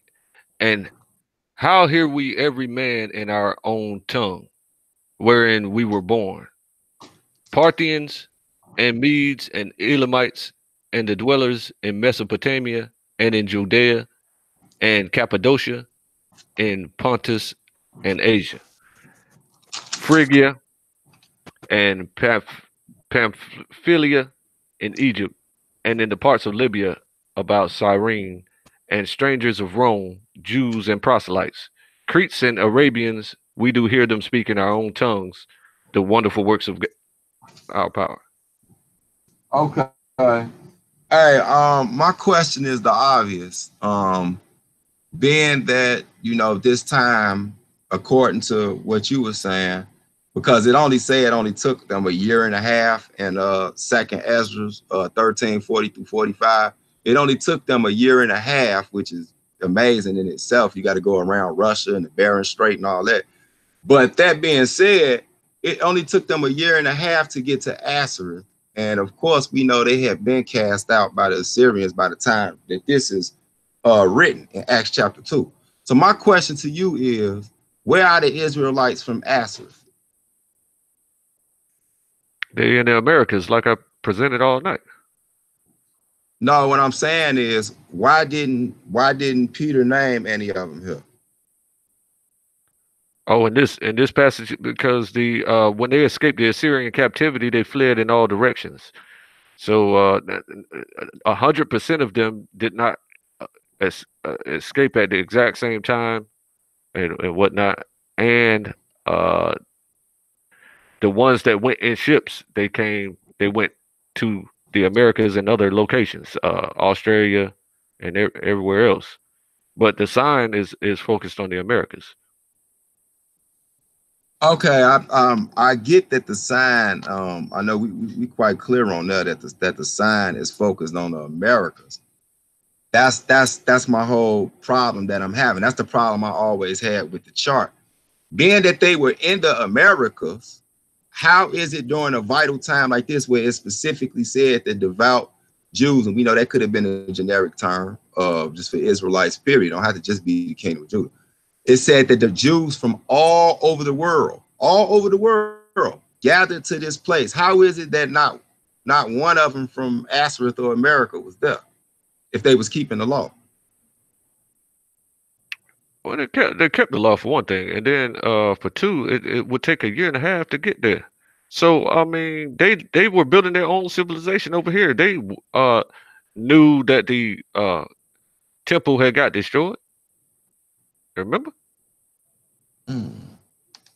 So basically saying all the other Israelites was basically accustomed to coming, but the ones that went to Assyria just basically said they were just, they were just gonna stay there and just not come back to the land at no point. Period. Right, pretty much. But if you want to include the Northern Kingdom in the devout Jews statement, which we know that Jews come from Judah and that the Judites, the Southern Kingdom, escaped the Babylonian captivity as well. So there was only a remnant in Jerusalem and in Israel left. So even the Judites were up there in Europe and all the rest of these places around here. You see. So, but if you want to say that these are Northern Kingdom Israelites, that's fine too. But I mean, the ones they were scattered to the four corners of the earth along with Judah. I don't know why you are saying that they're not. Okay, that's cool. All right. I'd like to also ask you, are you aware of the Book of Mormon? Yeah. Okay. And in the first book, in the Book of Mormon, it's called the Book of Nephi. I know you're probably familiar with it. Nephi. It say, I'm paraphrasing. It says, a family of Israelites fled Jerusalem in 600 BC. The father's name was Lehi. He's supposedly a descendant of Joseph. And when you go to First Nephi, chapter 17, verse 8, it says, the Lord spake unto me, saying, construct a ship after the manner which I shall show thee, that I might carry thy people across these waters. So my question is, do you think that the Book of Mormon, being that they were some of the first people to ever say that the Native Americans were Israelites, of course, they all also said that we was cursed Canaanites and all that type of stuff. Do you think that the Book of Mormon could have had anything to do, any type of influence with the 12 tribes chart that Ariah made? I'm not familiar with them being accepting those records. I don't know if they did or didn't. Okay. Okay, that's cool. Okay, let me ask you this. Let's go to Deuteronomy, the 28th chapter. Deuteronomy, the 28th chapter. I had a question because I heard you earlier. You kind of alluded to the situation that's going on with the racism and a lot of the Latin American countries that our brothers are in, because we both agree that we have people there. We're just trying to determine exactly who it is. So what I'm asking you is, you kind of alluded to it being more of a colorism thing than a racism thing.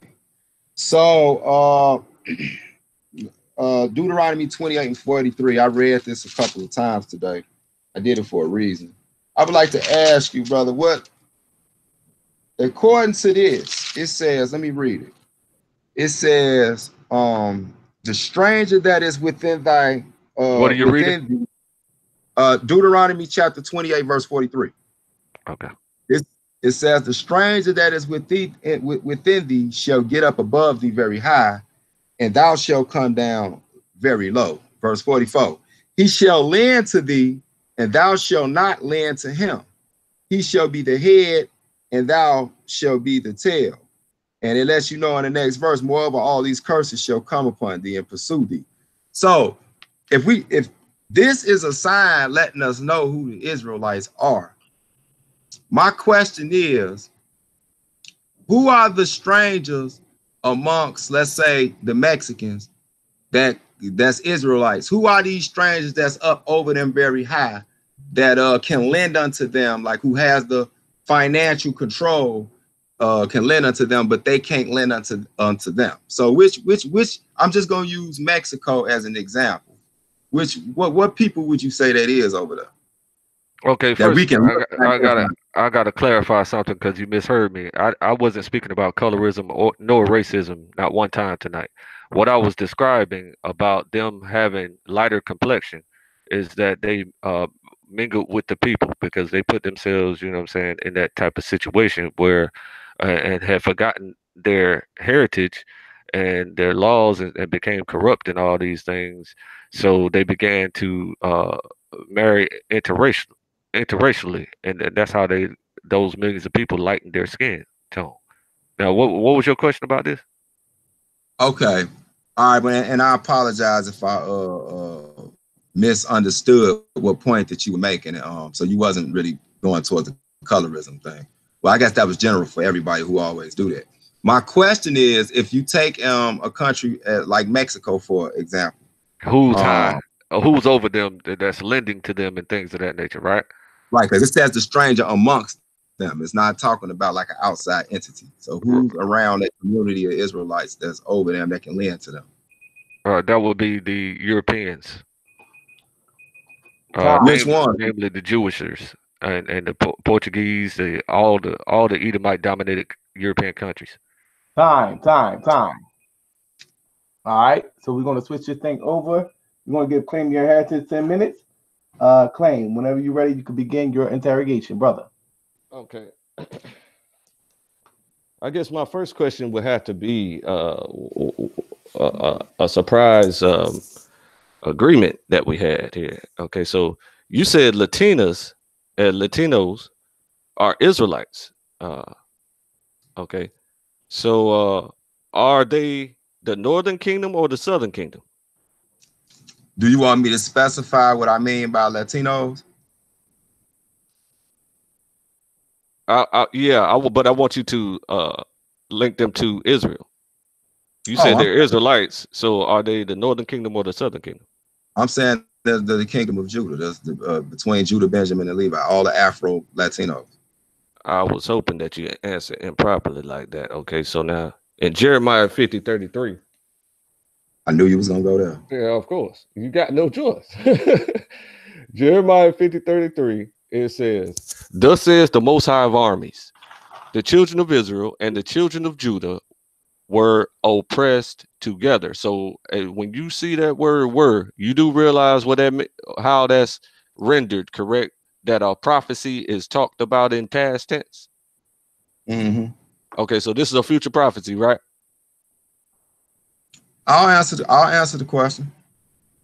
Okay, so if they were pressed together. Actually, I'll show you. It's actually a dual prophecy. It happened once historically, and it's happening again right now. And I'll show you where it's at. It ain't where you think it's at. Okay, and all that took them captives held them fast. They refused to let them go. And there's another verse that says they furthered affliction. So now, do you accept that the Northern Kingdom are in the Americas? If so, how can we identify them by their bywords today? What are they called today? Well, for the most part, I believe that the Southern Kingdom is over here. I'm not saying that it's not some over here, but I believe those prophecies are specifically dealing with the Southern Kingdom coming over here. So to answer your question, because it's kind of like two questions. If you go to concerning Jeremiah 50 and 17, we could go to the first part. Let's see. Jeremiah 50 and 33 says, "Thus saith the Lord of hosts, the children of Israel and the children of Judah were oppressed together, and all that took them captives held them fast, and refused to let them go." Let's go. Jeremiah chapter 50. So you got that right. I read 50 and 33. Now listen to this. Jeremiah 50 and 17. "Israel is a scattered sheep, and the lions have driven him away. First, the king of Assyria have devoured him, and last, this king Nebuchadnezzar of Babylon have broken his bones." So if you look historically, even if you dealt with what happened with King Hezekiah, you know that when the Assyrians came through, they already had Israel. They came through and started literally conquering between the times of even Sennacherib and Shalmaneser. They went through conquering town after town after town, and by the time they made it to try to take over Judea, take over Jerusalem, Hezekiah cried out to the Lord, and an angel came and put a plague on it. So this has actually happened more times than people think it has. And even if you want to bring it to modern day times, you can find 10 tribes of Ephraim, and you can find some of the dispersed of Judah over in the land of Africa, all in captivity together right now. Okay, and they've been so trying to go back to Israel for the longest, and they won't let them. My last part was they've been trying to go back to Israel for the longest, and they won't let them. okay, so now you are trying to put the Assyrian kingdom of being the same rulers as the Babylonian kingdom, saying that the Judah and Assyria were oppressed together, but that's not the case, brother. You see what I'm saying? Because Manasseh, the king of Judah, have done these abominations and have done wickedly above all that the Amorites did, which were before him, and have made Judah also to sin with his idols. So Manasseh was the king at that time. So because of his offense, the northern kingdom went into captivity first under Assyria. So we know good and well that the Assyrian kings list are completely different people than the Babylonian kings list. And the Assyrian kings list is Sennacherib, Tilgath, Pilzer the third, Ashur Benapal, Sargon the second, when they escaped, and Arshadon. And then in the Babylonian kings list, you don't see any of those names. You see Nebuchadnezzar the second, Nabonidus, Hammurabi, Sennacherib, and Amel Marduk. So why are you trying to put them in the same captivity under the same rulers? That don't make any sense at all. You don't even get, I don't think you get what I was saying, brother. When you look at it, when it tell us, it say that they were in captivity together. Both of the Israelites was in captivity at the same time. That's the point I'm making. And when I added to that point, I said, even if you look over there in Africa today, you have Israelites from the tribe of Judah. Because remember, in Deuteronomy 28 and in Deuteronomy the 32nd chapter, it tell us that Judah would be scattered to the four corners. Am I correct? Well, you asking questions. Judah would be scattered to the four corners. So Judah is in Africa to this day, and so is Ephraim. The 10 tribes is in Africa to this day. Do you not agree with that? Of course. But we're talking about the Americas. We're talking about the 12 tribe chart that focuses on the Americas. So of course you have Israelites in every single country on the face of the planet, and they are very, very easy to identify based on their customs and their languages. Before the conquerors came in and took away their Hebrew languages and Hebrew roots and Hebrew heritages. You see what I'm saying? Right. So this happened historically over and over and over again, where the Hellenists would made the Israelites not allowed to practice their customs at all. Remember? Right. Right. Okay, so that's the same thing that happened after the book was sealed, and for the time of the end, for us to look back and clearly see what happened to our people in order to reach out to them in the Americas and unify with them, because they're gonna be the ones ruling. Ephraim Okay. rules, remember? So who is Ephraim? Who's the ruler? You say Ephraim rules when? At the end, he's the top king of the top of Israel. You want me to show you in the text? You do realize that the first ruler of the 10 tribes was Ephraim, right? Oh, so you saying you're a preterist now? You're a full preterist now? Oh, brother, that's literally simple prophecy understanding. Like when you go back and read history, that's why he even calls the This whole 10. brother, when Jacob, Listen to what I'm saying. This is why he even calls the northern kingdom 10 tribes Ephraim sometimes. Do you think every time he say Ephraim, he literally talking about the tribe of Ephraim? No, sometimes he's talking about the all 10 tribes. I know that, but what I'm telling right. you is that Ephraim is going to be the one ruling. Don't you?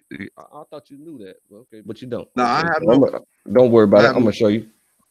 I have no problem with that. What's the next question? Oh, you don't have no problem with that. Okay, so then we're gonna have to be able to identify these people, brother. Okay. Okay, give me 1 second. Let me show you how this is gonna be identified. Real simple. Here we go. 1 second. You can turn right over to Revelation. Show you exactly how this is gonna happen. I'm glad you asked that too. The Most High gonna make sure we be able to identify it. 1 second. See this.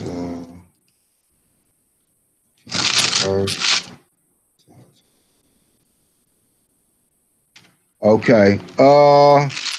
Revelations. You got your sword? Yeah. Okay.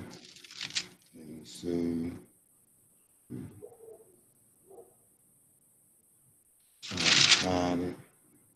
Oh, Revelations 20. My bad. Here we go.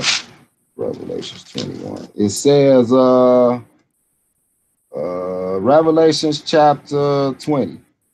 Let me see. Okay. This one, great works.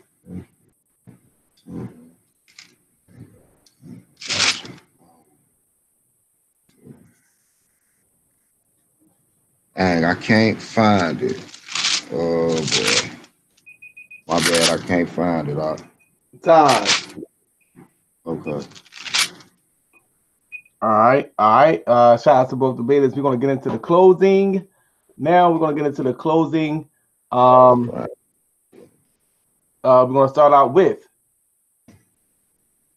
claim your inheritance. We're going to set this thing for 5 minutes. Whenever you're ready, brother, you could begin your closing. Okay, so we learned tonight that the REI chart is legit. Our dear brother and most valued member of Judah, MikhaEL ben Yisrael, did not refute any of the information that I brought out, which was the Americas, focusing on the Americas. So he stayed in Europe and Africa to bring out those informations that most Israelites already accept, and this is why IUIC and others have been over there to Africa and Ghana and stuff like that in order to teach the people there, the airway people, and things of that nature. So, I mean, that's not a part of the debate at all. So we clearly see that the the Northern Kingdom came to the Americas when they escaped the Assyrian captivity. We saw that clearly, and so I don't know what else to say. I mean, he agrees with four different groups: the the Negroes, the Judah, Benjamin, Levi, and the Latinas. But he says the Afro Latinas are Israelites, and he calls them Judah. So I don't know how he came to that conclusion. He hasn't shown anything that to say how he concluded that information. So I have shown that the indigenous people lived here since the 700s, and then over time they corrupted. And he tried to say that I ignored that part. I said that uh, they kept their laws until the conquerors came in, and then they became corrupted. So even before the conquerors came in, about 1200s or the 14 or whatever, whenever they were going to visit those locations, they were using magic and divination to cutting out people's hearts and stuff like that, and trying to sacrifice uh, to the Most High in order to get these conquistadors and conquerors away from them. But of course, that's useless. It didn't work because you got to keep the law, statutes, and commandments. That's the only way that you become free. That's the only way that you get success.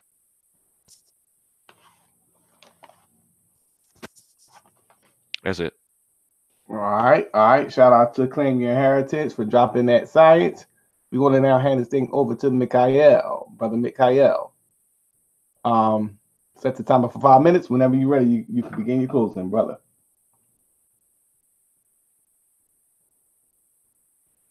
Unmute your mic. Yeah. Yeah, like I was saying, yeah, shout out to the brother, man. Good debate. But like I said, I made it quite clear that one of the reasons is that the 12 tribes chart, he couldn't, I wasn't quite satisfied with his answer about Acts chapter 2, because being that they were going out to gather the lost sheep of Israel, they definitely asked him if should have been there. Also, I did clearly state how Judah would be over here, because I read in at least 3 spots that Judah would be scattered to the 4 corners, and you need ships to do that. That's how Israelites got in Mexico. That's how Israelites got in Venezuela. That's how Israelites got in Cuba. That's how Israelites got in Brazil, which is the largest place with the most Israelites. But you don't even see that on the modern day 12 tribe chart. They just like forgotten. They not even on there. And so I did explain how they the Afro Latinos would have gotten over there, and they would have been either Judah, Benjamin, and Levi, being that they got scattered by ships.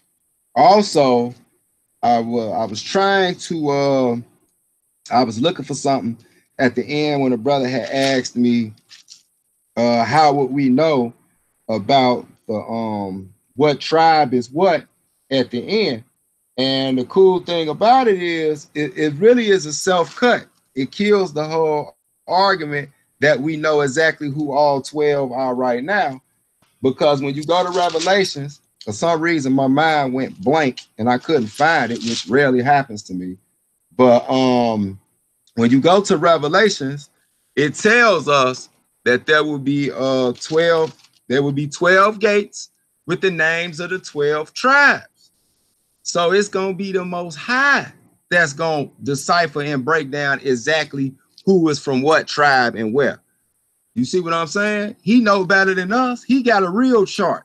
If y'all want to go off a 12 tribes chart, get the one that's in heaven, man. That's in heaven. His joint ain't got no mistakes on it. He ain't going to have to come back later and write Isaiah 11:11 in the corner like IUIC did. You know, he ain't gonna have to flip flop it and make Reuben go from I believe it is the Seminoles, and then when you look on another chart, he didn't turn it to the Aboriginal Australians. You see what I'm saying? So you wouldn't have to do that. And another thing my brother wasn't able to make sense out of, and I'm glad he was very truthful.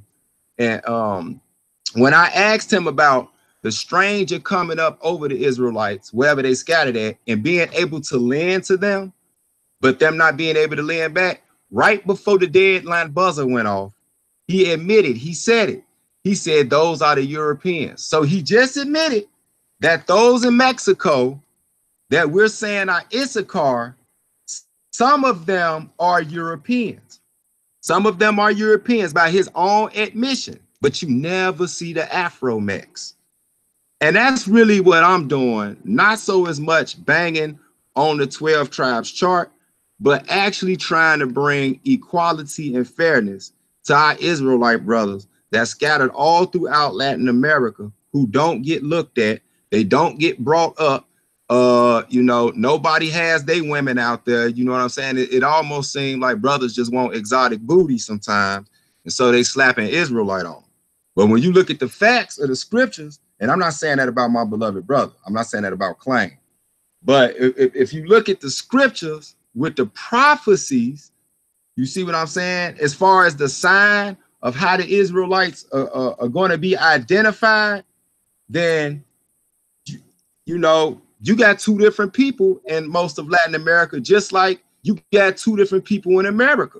So if that's the case, we could say that the white American over here is an Israelite. You know why? Because you could say, hey, man, look, we went on slave ships over into America. You know what I'm saying? You know, them just light-skinned Jakes. It's the same thing that happened in Mexico with the conquistadors and the Spaniards. All of a sudden, they just disappear, huh? Like they don't even exist no more. But our brother just said that it's Europeans over there ruling over the Mexicans. So that really just helped my case right there. You see what I'm saying? And so with that, man, you know, I enjoyed the debate. You know what I'm saying? I hope I brought enough to be able to convince the audience and edify the people.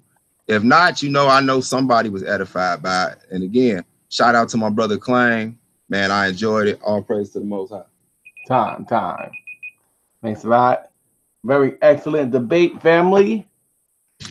Now it's time for the interrogation, family. Time for the interrogation. All right, so y'all already know how this goes. Let me know if you want me to interrogate first. 1 for MikhaEL, 2 for Claim Your Inheritance, family. 1 for MikhaEL, 2 for Claim Your Inheritance.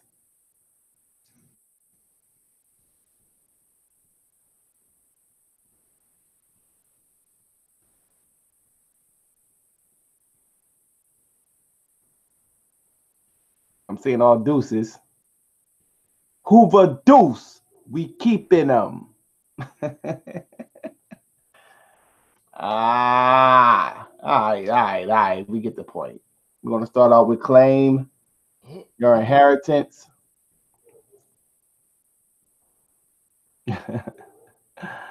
Y'all crazy, man. We're going to start out with Claim Your Inheritance. We get the point.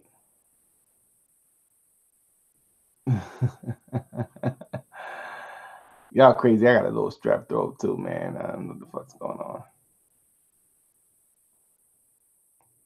So, with that being said, family.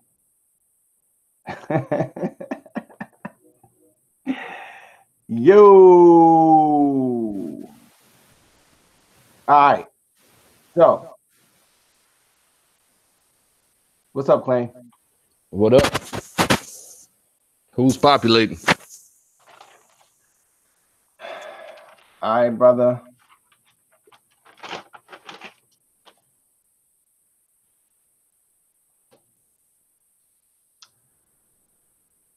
Let's go to Deuteronomy 28:43. Deuteronomy 28:43.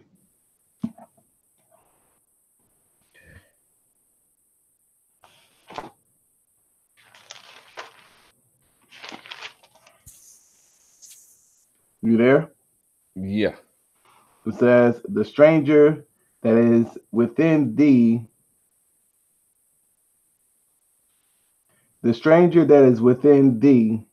shall get up above thee very high, and thou shalt come down very low. He shall lend to thee, and thou shalt not lend to him. He shall be the head, and thou shalt be the tail. All right. According to Brother MikhaEL, he's saying that this was speaking of the situation that you may have going on in Latin America, and he classifies specifically the Afro-Latinas, them being a distinct group from the other Latinas. So my question to you, brother, is do you make that distinction? Okay, well, that's not as clear as I repeat it. Repeat it. Do you make a distinction between Afro-Latinas and other Latinas? Yes. All right, so on the 12 tribes chart, what tribe is the Latinas? Ephraim. Ephraim. That's the Northern Kingdom. Okay.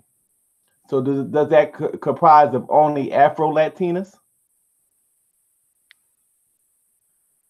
Not only, no. Okay, so my question is, how do you make that distinction between? Okay, let's start from this. All right, how did the Afro-Latinas get there? The Afro-Latinas, all Israelites, if they keep the law, statutes, and commandments, are black people. Now, how did they get to that region? That's what I'm asking. Oh, well, yeah, the Northern Kingdom got there. Okay, so Ephraim isn't a part of the Northern Kingdom, so they escaped Assyria in 718 BC, and then went over the Pacific Ocean to the Americas. All right, so name me some of the of the Latina tribes. Name me some of them today. Okay, you got the Taino and the Arawak. That's just two simple ones. Speaking about specifically the Puerto Ricans, but you got a lot of indigenous tribes that are in Central America, Mexico as well. Okay, so you're saying that the you said Ephraim? Yes. Okay, so the tribe of Ephraim came over here, you said in 1800 BC? And yeah, 718 BC. 718 BC. And that comprised of the Native Americans, some of the Native Americans, and some you said Puerto Ricans. You talking about over in like Puerto Rico? Yeah, see, all Native Americans are Israelites. So except for the Mongolian ones and the white ones. Okay. All right, so do you believe that those areas was colonized by the Spanish, the Portuguese, and yeah, absolutely. That's exactly why it says that the stranger that came and colonized them will get up very high, and they're gonna land. You know what I mean? Because the Jewishers. Okay, so how would you be able to make that distinction between the customs and the languages of the indigenous peoples there? So you they speak Hebrew. They all speak a form of Spanish, and some call it Puerto Rican. And how before Columbus got there, they were speaking Hebrew, and that's it. So, but they also kept biblical customs as well, huh? So you saying that some today speak Hebrew? Maybe not. So once again, how would you be able to identify those Hebrews as opposed to the colonizer? Do you believe that you are the seed of your father? You believe that? Yes. Okay, so how would you be able to make that distinction then? Like what? Right. You know, okay. Colonizer come, and how would you be able to make that distinction? Okay, so if the daughters of Israel marry a Spaniard, then their children instantly becomes another nation. But of course, the daughters were Ephraim. But then the men, they stay Ephraim, long as they don't keep interracially dating forever. If they continue to marry within the tribe uh, over and over again, then they stay dark and they stay Ephraim. All right. So once again, how would you be able to make the distinction between the colonizer seed and the original Hebrew seed? Because it's all Oh mixed. yeah, that's when like on a case by case basis that we determine that. So we ask You if said a we would, case by case basis. yeah, we would have to, yeah, as a whole, we know that the dark ones were Ephraim. So then they interracially dated and became a light skinned race of people. So, but if we meet one person and ask them, is your father of Spaniard descent or if he indigenous descent that was here before Columbus? And if they answer, we are indigenous descent, then we know or we have a clue that they are Israelites. We know that they're Israelites. So it's just based off of what they say. That's what you're saying. Yeah, if they can verify, trying to take, for example, saying that giving them the benefit of the doubt that they telling us the truth, because of course people will naturally be proud of their heritage, and they will say, "Well, no, my father's Spaniard, so I'm the man." Just Huh? giving them the benefit of the doubt based off of what they're saying. Do you know what a $5 Indian is? Absolutely. Okay, so explain to me what a $5 Indian is. A $5 Indian is a group of w- w- white or mulatto people that have um, white fathers that created hundreds of thousands of mulatto and white um, indigenous peoples here recently, and then Right. they continue to claim to be Indians. Okay, so based off of that fact, how can we just go with what somebody's saying and just take it for the benefit of the doubt when you have people lying about their origin? Because if we fact check them and see that their father is or great grandfather or their grandfather is indeed not an Israelite or not a dark person, which is an Israelite, you see, they're a white man, So it would have to go back clearly to, from Germany or clearly from some white dominated European country, and we find that in their so you're saying that this would have to go back to their heritage would have to go back to a dark person. That's what you're saying. yeah, within 4 generations. Within 4 generations. Okay. Can this be verified anyway through any documentation or any video that you have with by Aria? This criteria? The, no, the criteria is in the Whited Out series that it explains it because the um the iniquities of the children will visit us for the to the third and fourth generation. You see, so it breaks that down very clearly that the sin of interracial dating I'm trying to uh, understand. whites out your. Trying to understand. Let me get it out. Let me get it out. Let me get it out. The Israelite, your Israelite blood starting here gets whited out by white people. A man marries a white woman. All right, let me show you. If a man marries a white woman, then their son is mulatto or mixed, we call it. And then if that man marries a quadroon, marries a white woman, then there's this man's grandson is a quadroon. So this man marries a white woman. This man's great grandson is an octoroon. And then if this man marries a white woman, then they have effectively whited out their DNA, their bloodline out of the system, out of their What are you talking about right now? body. Exactly what I just said. Yeah, but what does it have to do with what I'm asking you? What? Okay, what did you ask me? You don't even know what the hell I'm asking you. You sitting up there rambling for 5 minutes about the answer or something. You don't even know what I'm asking. What did you ask me, brother? It's an art to listening. You don't even know what I asked you. You're not gonna tell me? Yeah, I'm gonna tell you what I was trying to figure out is, once again, what is this criteria? And you're giving me two answers. You're giving me this whited out theory that I'm waiting for you to show how that's connected to REI's theory. Is he saying this? Did he come up with the whited out theory? But then before that, you said that, well, you are what your father is. So is it the whited out theory, or is it you are what your father is? You're saying two things, brother.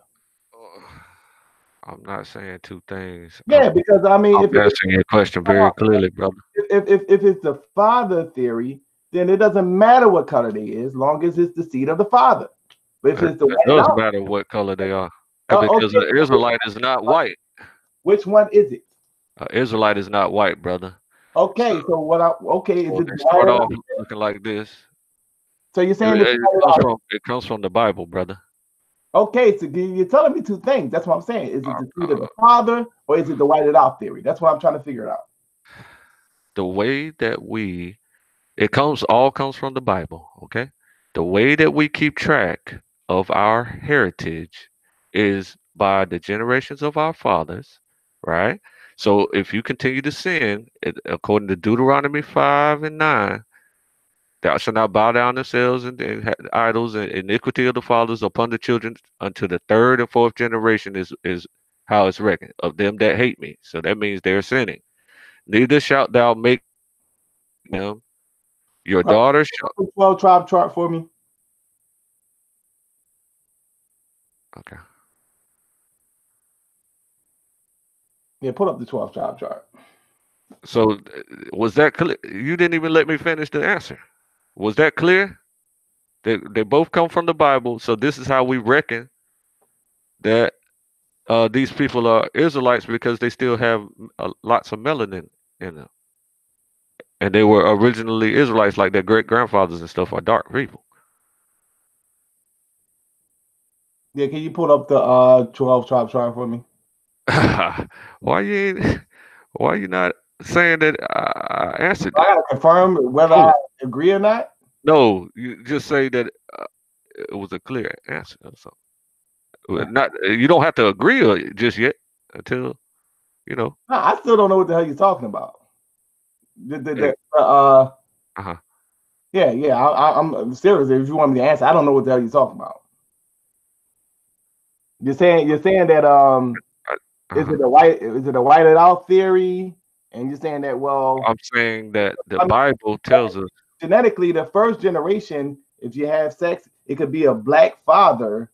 It could be a black father having the sex with a white woman, and the child could come out light skinned, like light as hell. That's correct. Yep, that's correct. Yeah, so I'm just saying, I'm not understanding this whole theory. Like you're saying that chart that you had, well, that's accurate 100%.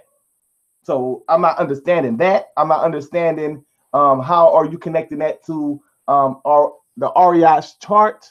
I'm not understanding that you have this criteria of the 4 generations, and it's like you're taking apples and oranges and mixing it up with some tropical punch Kool-Aid right now. This is what I'm hearing right now. Mm. So I want you to be more clear. It's an art to listening, brother. Okay, so I just said everything that you was trying to break down. So I listened. I just don't understand how you're connecting that to REI's chart, 12 tribe chart. That's what I'm saying.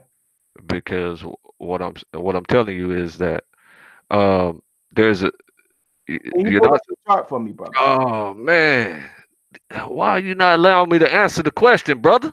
Because I want to see the 12 tribe chart.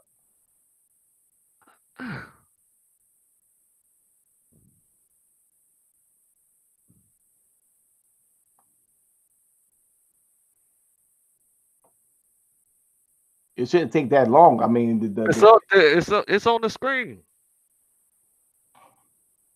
Oh, I'm sorry. Let me see. We're okay. Okay, so The tribe of Judah. You're saying that they're African American.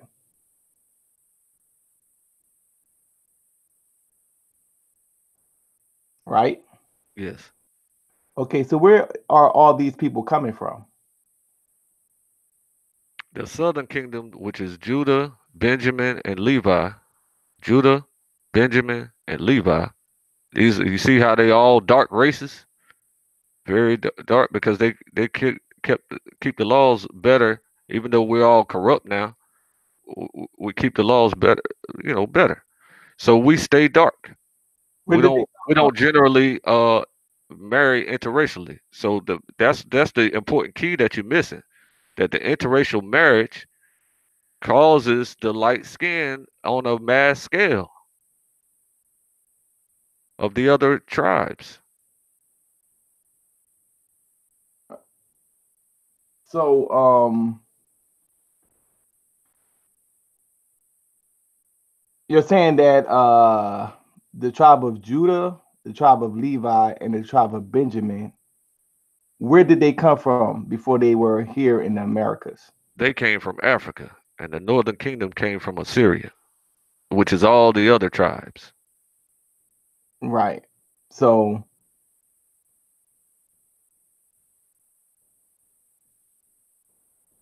Levi came from Africa, Benjamin came from Africa, and Judah came from Africa. Yes. All right. So where did you get the classification that was being used by MikhaEL, Afro-Latina? Afro-Latina, I mean, he made it clear that Afro-Latinas, he thinks that they are Judites. So they came from Africa, but then you have... I'm saying, what did you say? I'm saying that the indigenous peoples have been here since the 700s BC. They've always been here since that time. That's a very long time that they lived in the Americas. So you're saying that the people who are labeled as Afro-Latinas are under the classification of Ephraim?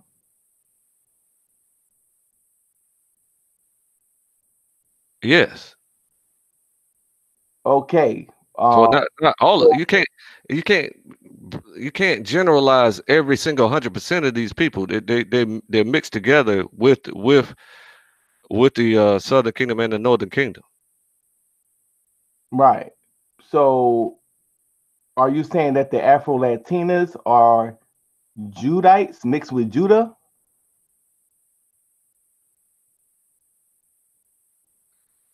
Nah, the Afro-Latinas, some of them are indigenous peoples who are the northern kingdom that came here a long time ago, and then some of them stayed in that area from the transatlantic slave trade.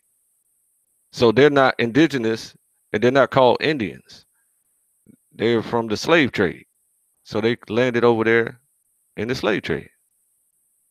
So they was brought over here too during the slave trade. Yeah, the Afro-Latinas. The Afro-Latinas. So are they Judah or Benjamin, or are they Levi? The majority of indigenous or Indian Latinas in Mexico and everywhere else in the world. Huh? We'll make it easy. We're talking about Ephraim. Yeah, Ephraim is strictly the Indians. But that says Puerto Rican right there. Right. So when you use the byword of Puerto Rican, that's where the confusion of the people come in, because if we're going to call everybody Puerto Ricans, which is a byword, that's not their original name. I got it. But you have Afro-Latinas. You have to look into the population in order to determine amongst the Puerto Rican race. Where did they come from? They came from the tribe. They came from two different locations. Where? They come from their parents. So if you got say you got 20 people, it might be 10 people might have, I mean, not might have, but you know what I'm saying? When you asking me to generalize. So they are mixed together. Got the 12 tribe chart, brother, not me. I'm just trying to get clarification. Huh? Yeah, well, okay. Well, I'm trying to tell you, and you keep cutting me off. So now, Afro-Latinas, you're not answering the question. huh? Where did the Afro-Latinas come from? I'm gonna tell you again. Please tell me again. All right. So they come from both the Northern Kingdom and the Southern Kingdom. So they are originally dark people. So they mixed with different people to make them lighter. Oh, so they come from both the Northern and the Southern Kingdom. That's correct. Okay, so you're saying that they're mixed between the two.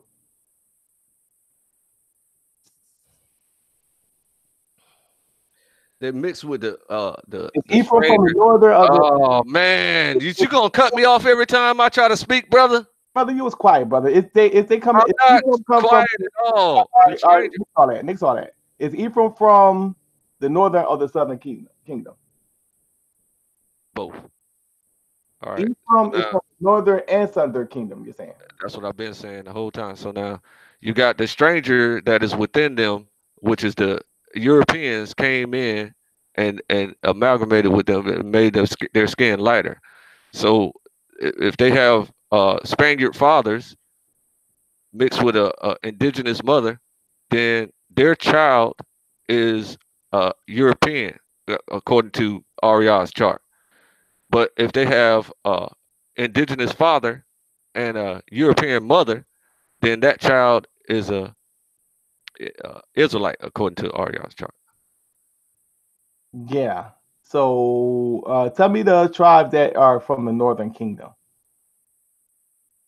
Okay, you got Ephraim, Manasseh, Issachar, Naphtali, Reuben, Zebulun, Asher, Simeon, and Gad. And tell me the tribes that are from the southern kingdom. Judah, Benjamin, and Levi.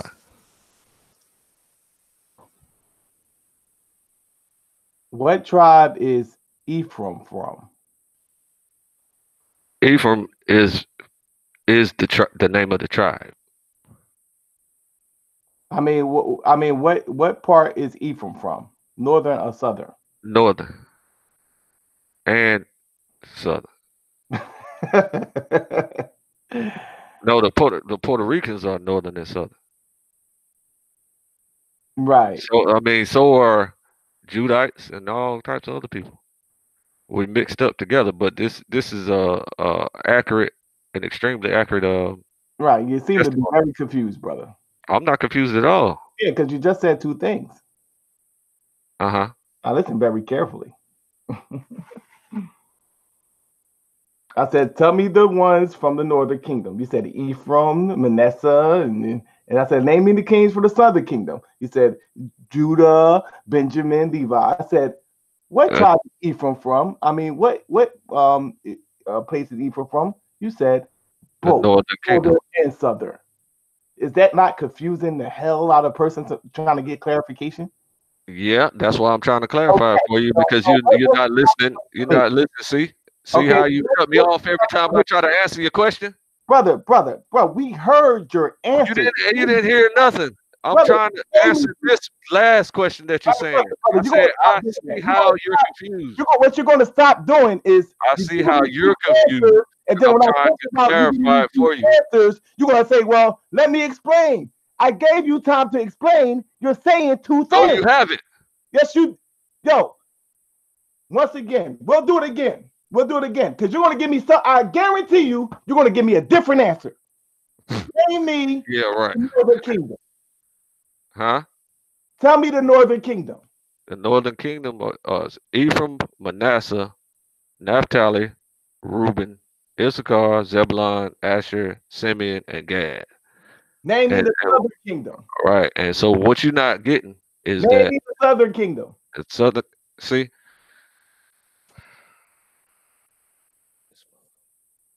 Name me the Southern Kingdom. Don't allow me to answer fully, then it's just crazy, bro.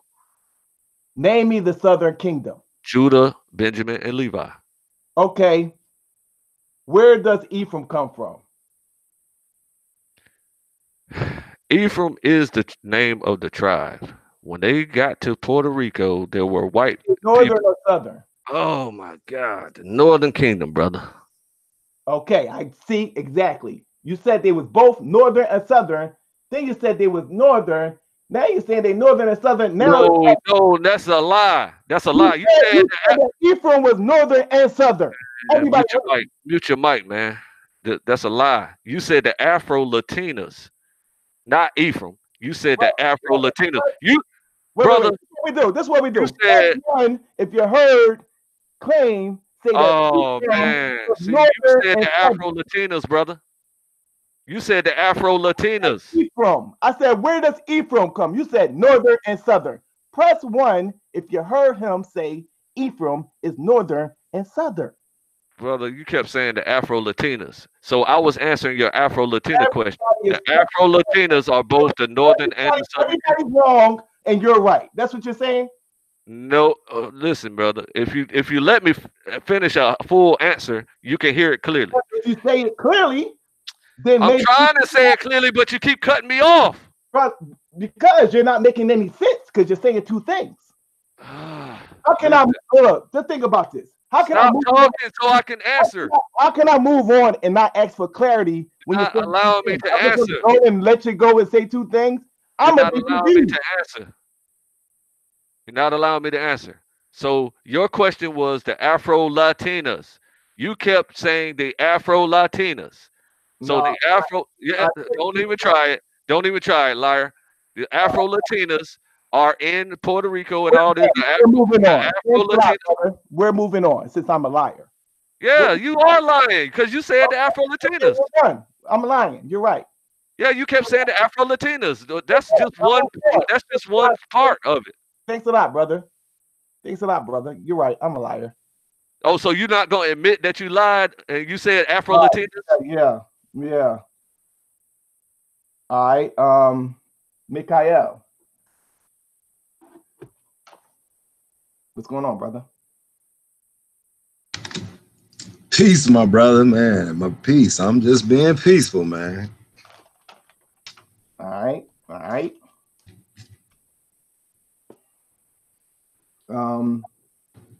Let's go to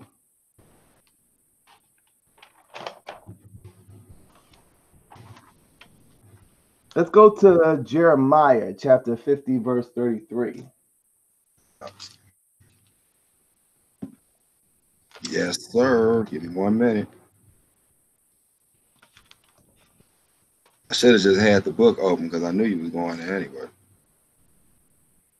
Okay. I'm here. All right. Jeremiah 50. Hold on a second. Strap throat. Jeremiah 50, verse 33.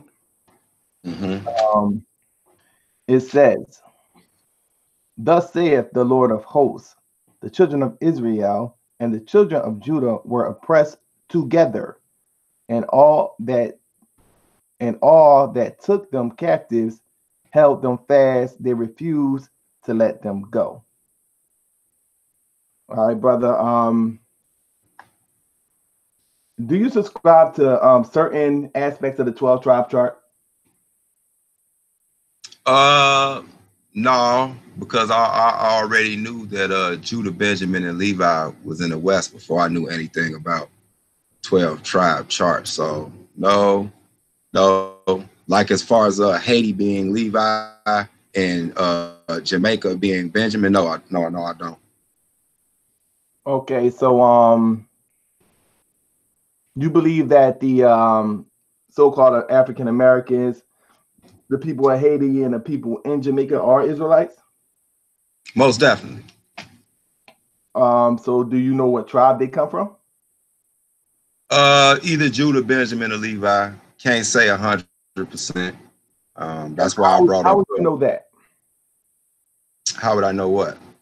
That they come from either Judah, Benjamin, or Levi. The same answer I gave him earlier.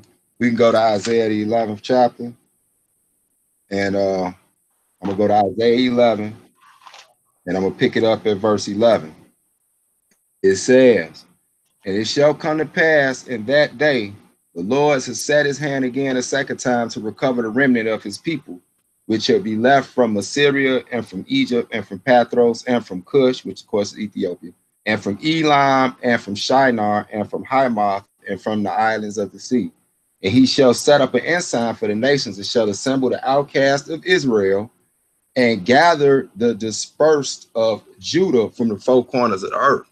So as we see, he named Israel, which a lot of them would be like the 10 tribes. And then he also puts emphasis on Judah at the end. But with Judah, it's an added thing to it. He said they're scattered to the four corners of the earth. You can also find that in Deuteronomy 32 and 26.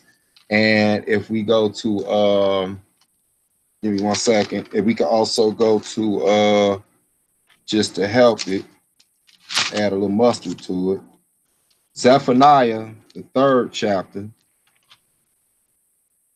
Zephaniah chapter 3, and it reads Zephaniah 3 and 10, and it says, from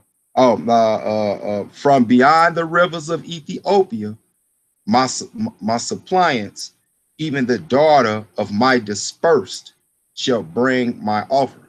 So when you put that together, in Jeremiah chapter 50, where he say that Judah and Israel will basically be on the same land, that's talking about Africa. And that's because we know we have the Ibu tribe, you know, tribes like the Ashanti tribe, the Falasha, and all these tribes. And you also have in South Africa, you got the Limba tribe, who we believe to be Levi. So it's still, so my point is, it's still some Judah left over there because they're scattered to the four corners of the earth. You see what I'm saying? So in order for them to get to the four corners, you can only get there with a boat. We came over here in the transatlantic slave trade. All right. So where's Ephraim at today? Do you know? The majority of Ephraim is in Africa. So they're not the Puerto Ricans. No, it's Puerto Ricans that's Israelites, but they Judah. Oh, they're Judah as well. Yeah, as far as the kingdom of Judah, yeah. So they either Judah, Benjamin, or Levi, but they came over on both. Okay, so you're saying that one is in Africa, one tribe in Africa, and the other tribe is all the way over here in America. But it says in Jeremiah chapter 50, verse 33, it says, "Thus saith the Lord of hosts, the children of Israel and the children of Judah were oppressed together." Mm-hmm. Yeah, and captives held fast; they refused to let them go. Right. And so how are they oppressed together if one is in Africa and one tribe is in America? Well, if you look at the text, what it's telling you is, we know that scriptures don't contradict scriptures. So if it's Israelites scattered to the four corners, then they can't all be in the same land. So what it's talking about is pointing out an area where all 12 of them are at, and that is the continent of Africa. It's no different than what our brother is saying with the chart. He's saying it's the continent of the Americas, which would comprise North America, Central America, South America, and even Canada. So it ain't saying, he ain't even saying it's all one little North American group. He's saying it's the continent. I'm saying it's the continent of Africa, because for one, Africa is much larger. It can hold a vast majority of the 10 tribes or the 9 tribes, and it can also hold some of the dispersed of Judah that didn't come over here. So it's quite simple to me. They're in Africa. So you're saying that these tribes, when it says "Thus saith the Lord," children of Israel and the children of Judah were oppressed together. Mm-hmm. That is talking about Africa. For the most part, yeah, because they both on that same land together, and they both got oppressed ever since they've been over there. And they wouldn't let them return to Israel. That's part of that same scripture that you're reading too. All right, so what would be the significance of acknowledging the transatlantic slave trade if that was the case? Because it also says in Isaiah 11, what I just read, Isaiah chapter 11, let me read it one more time. Isaiah chapter 11, and you go down to, let me read it clear for you, bro. It says, verse 12, and he shall set up an ensign for the nations and shall assemble the outcasts of Israel and gather together the dispersed of Judah. So you hear that now. Listen, from the four corners of the earth. The envy of Ephraim shall depart, and the adversaries of Judah shall be cut off from Ephraim. Shall not envy Ephraim shall not envy Judah, and Judah shall not vex Ephraim. I also want to read one more thing in here. Let me see. The Philistines. Okay, and listen to this. Here's the dead giveaway that this can't be talking about the Americas. Listen to this, Brother Solar. Verse 14, this is what's going to happen next. But they shall fly upon the shoulders of the Philistines toward the west. They shall spoil them of the east together. They shall lay their hand upon Edom and Moab, and the children of Ammon shall obey them. All you have to do is go look at a map, and you'll see that Edom and Moab is right there by what you will call Jordan. That's what Ammon and Moab is. And we know according to Ezekiel chapter 36 and Ezekiel chapter 35, the Edomites rule Jerusalem to this day. So how you gonna walk from America across some water to go beat up on the land of Moab and the land of Ammon when that's all the way over there in North Africa? Makes no sense. All right, so unless he could show me the land of Moab over here in America. You believe that there are 12 tribes? Yes, sir. You believe that the Latinas, oh, you said they were Afro. They were of the tribe of Judah, Latinas, the Afro Latinas. Not necessarily the tribe of Judah, but they from the kingdom of Judah. So they would be either Judah, Benjamin, or Levi, to be more specific. Okay. So what about the Mexicans? What about them? The Afro Mex or the Gentile Mex? The Afro Mexican. I'm talking about only the when I'm asking questions about the Mexicans, I'm only speaking of the Afro aspect of it. So what are the Mexicans? Oh, you say that all of them are from Judah? From the kingdom of Judah. Yeah, remember that's between three tribes. Yeah, I go with what I read earlier, Deuteronomy 32 and 26. So you're saying that the Native Americans that was here before Columbus, they were also from the tribe of Judah? No, I didn't say that. I didn't say that. Where did they come from? Well, you got two different groups of Native Americans. If you look at the ones that was around, I believe that was around 1,000. I want to say that was around. Was that around 1,000? Around the time of Genghis Khan era. If you do the research around Genghis Khan era, you can clearly see, and I'm not trying to offend anybody because I know people take this real personally, but just historically, we know that Genghis Khan Empire was 3 times the size of Greece and twice the size of the Roman Empire. So he made it to the Americas. And so those Mongolians you see, if you go look over in Mongolia, and then you go look at some of the early Native Americans, they look almost identical. That's because they're the same people. So they came over with him. You also have the black natives, and if you do research on things like the Olmec, who a lot of people think the writings and said it was Hebrew, but it was actually ancient Phoenician. So a lot of those black people that Genghis Khan, they were not are they Israel? No. All right, so the ones that was the Olmecs, they are Israel. Nope, I didn't say that either. Them was Hamites. Oh, so they was Hamites. So none of them are Israel. That's what you're saying. Well, to be fair, to be honest, I can't say 100% that no Israelites came over here. You know what I'm saying? I don't want to, to make sense like I know everything. I can't say that no Israelites can. That's kind of unreal. Right, for the most part. But I would say this, Solar, and for everybody listening, I do know about Solomon's fleets. So Solomon, and let me just say this part to clarify so people can look it up. The reason I say that ancient writing that they found was ancient Phoenician and not ancient Hebrew is because the Phoenicians were a naval people.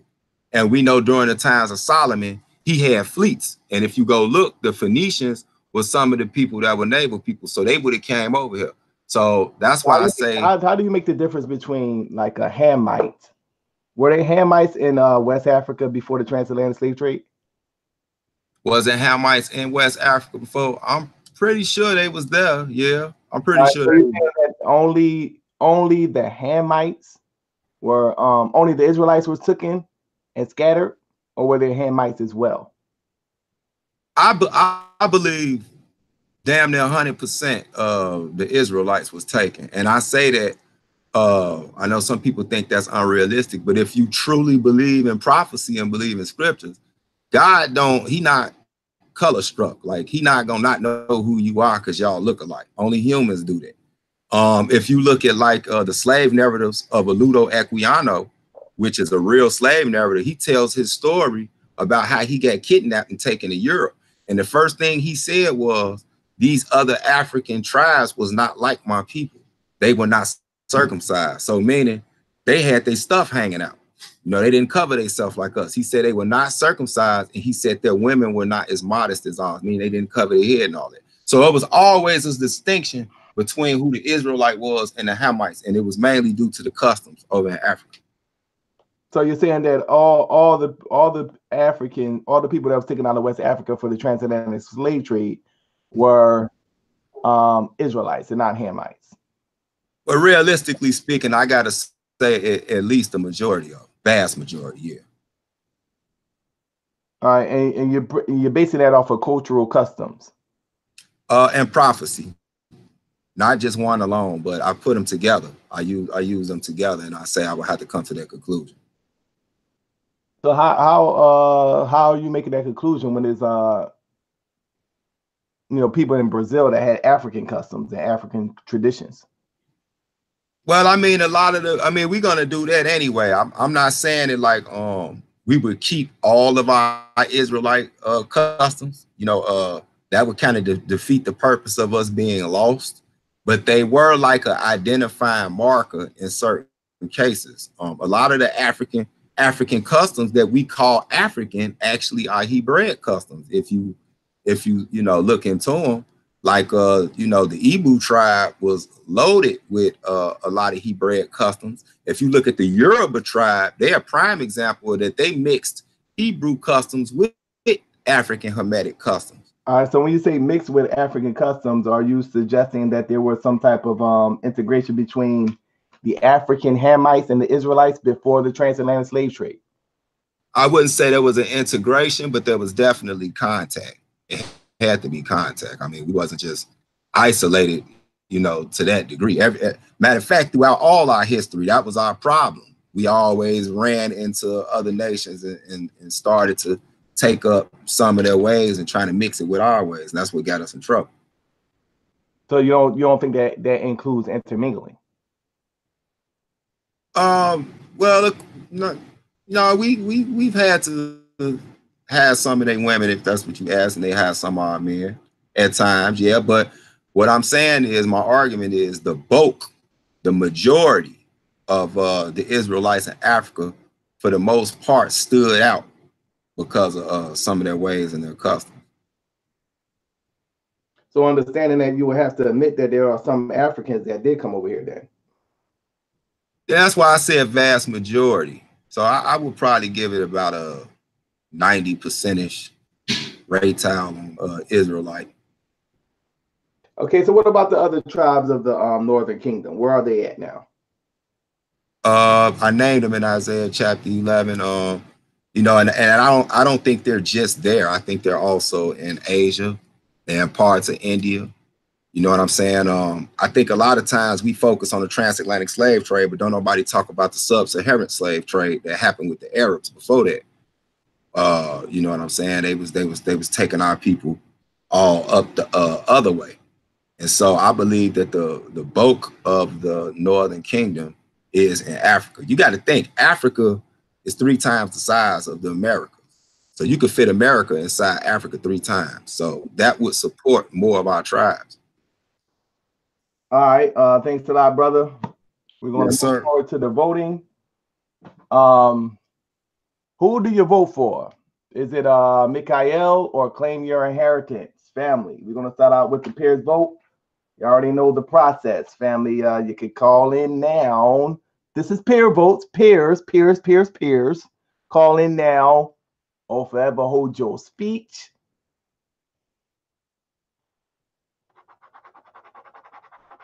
Let's get to the voting. Peers call in. Peers call in. Peers call in.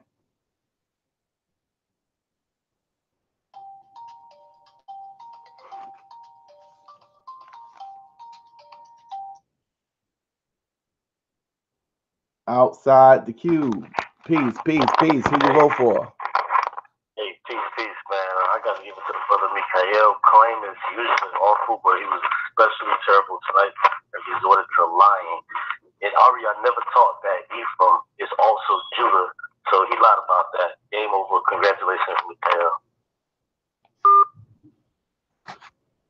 All right. So Critic, he sends in his vote via text. Now, if y'all want to text me, make sure you claim you post your name inside of the text so I can know that it's a member of the debate league because I got a new phone. Christopher Harris, what's good, family? Hey, yeah, man. I'm gonna just go with MikhaEL on this one, man. I mean, I'll go with MikhaEL, man. But attributing everything to being an Israelite just because you keep a certain custom, man, that's weak, man. We got to stop that argument, man. There's no basis behind that. Many African peoples were already keeping those customs way before Israel was even established. That being said, peace. All right, peace. Y'all, Rob, Ben Nazareth, peace, family. Who you vote for? I vote for, my vote goes to MikhaEL. There's no science behind the 12 tribe chart, man. It's a mythology, man. It's all mythos. So I give my vote goes to MikhaEL. All right, thanks a lot, family.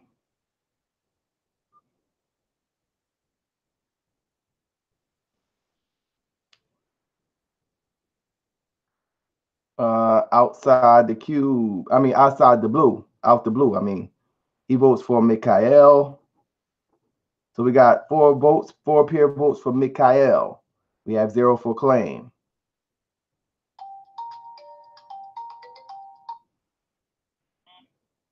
Peace. Is this Hebrew? Aboriginal? All right, Aboriginal Hebrew, who you vote for? MikhaEL, big bro. All right, thanks a lot. Peace, big bro. All right, peace. All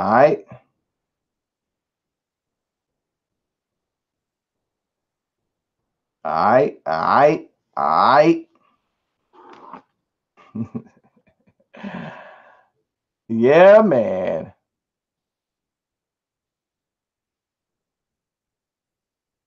Let me go ahead and get all these out the way. Yeah, like if you're going to send me a text vote, make sure you put your name inside of the text vote so I can know that you're a member of the debate league or will not be counted. You have a new phone, so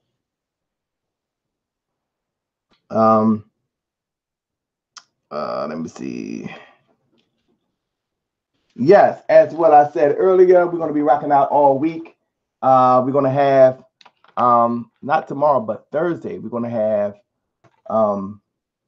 Gideon Israel. He's going to be going up against Swab Boss. So make sure you be in the building, family. That'll be this Thursday, 9 p.m. Eastern Time.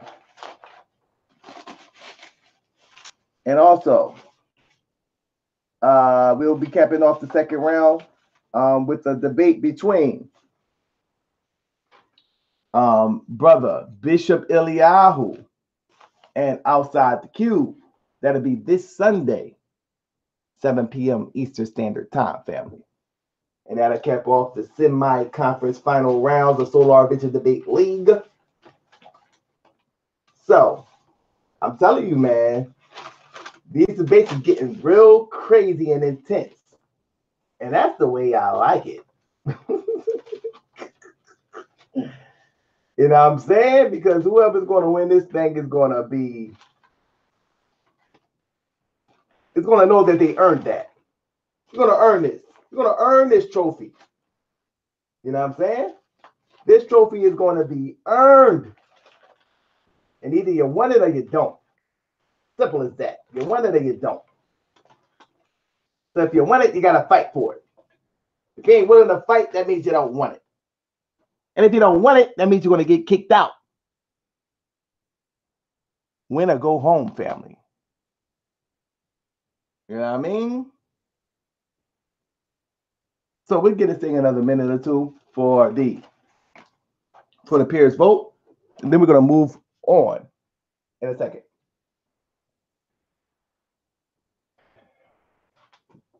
I got to give me some ginger ale, man. Got to go give me some ginger ale. I got a strep throat, man. Yelling at you Negroes. Be yelling at you Negroes. Got me a strep throat. No, I don't think you get strep throat like that.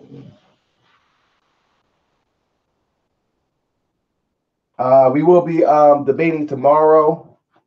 We'll have Yahra Ben Nazareth. He's going to be in the building, going up against Yamra Ya'u. So make sure you be in the building for that, family. I think I'm gonna put my hand mic suit on right now. My hand mic hat on. My hand mic shirt. I got my hand mic. Got my hand mic gear on right now.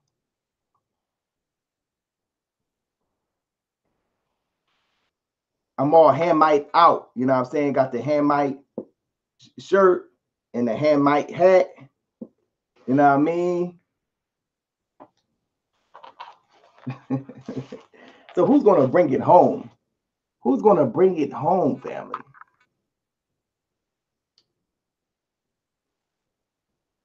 Who's going to bring it home? Who's going to bring the title home? You know what I'm saying? Because not all y'all going to touch the title. Not everybody's going to touch the title. There's only going to be one other person that touched the title other than Solar Mind. Other than Solar Mind, it's going to be one other person that touched the title, man. Who is it going to be? We don't know. We don't know. That's why we're trying to find out. That's why we have the playoffs. So, with that being said, we can now move to the people's vote. Let's get the people's vote. What do the people have to say? Who are you going to vote for? People, call in now or forever hold your speech. The number is 215-954-9091. Who do you vote for?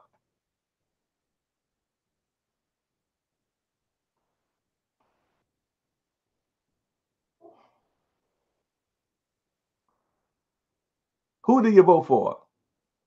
Is it Brother MikhaEL or is it Claim Your Inheritance? Family, the people's vote is now in effect. Vote now or die.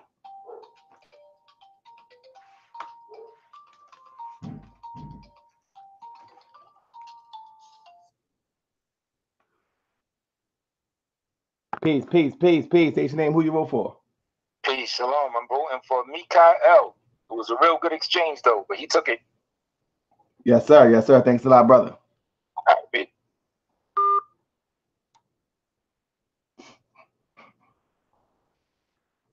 Okay, family. Y'all know the rules by now. Y'all know how Solar Vision do. Don't try to act like this thing is new. You know what I mean?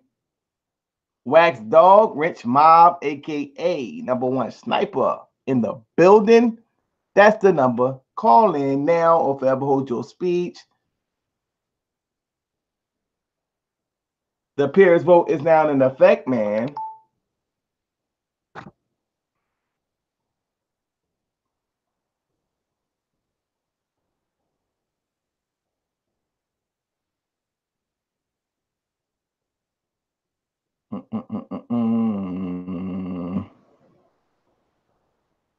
I told y'all if y'all sitting in a text vote, if you're sitting in a text vote, put your name before within the text, or it's not going to be counted. See, y'all, it's an art to listening. It's an art to listening.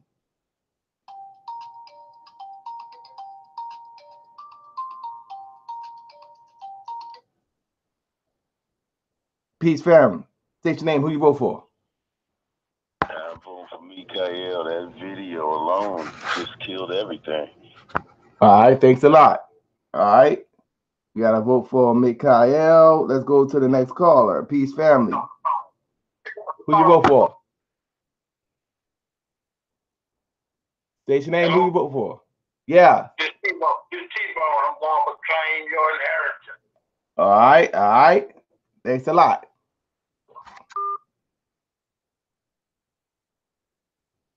So we got 1 vote for claim. We got 2 votes for MikhaEL. We have a vote from Domo. We got a vote from Domo. He votes for claim your inheritance. So that's a peer vote. We have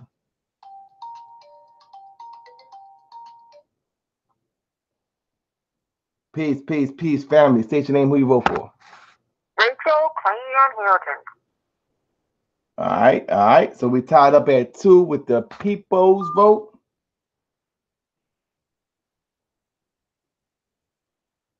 We are tied up at 2 for the people's vote.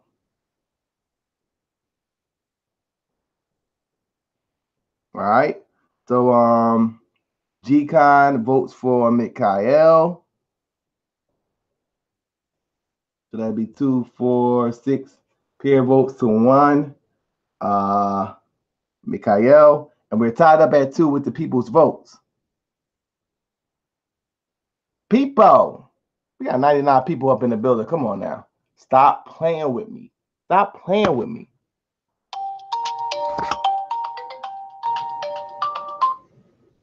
Peace. State your name. Who you vote for? Oh, yeah, Benny D, MikhaEL. All right. Thanks a lot. Hit that like button. Don't forget to hit that like button. Don't forget to support that GoFundMe too. You know what I mean? Hit that GoFundMe up. I don't think I got anything in the GoFundMe for the debaters. I mean, y'all listen to the debaters all year. Y'all don't want to support them for the championship?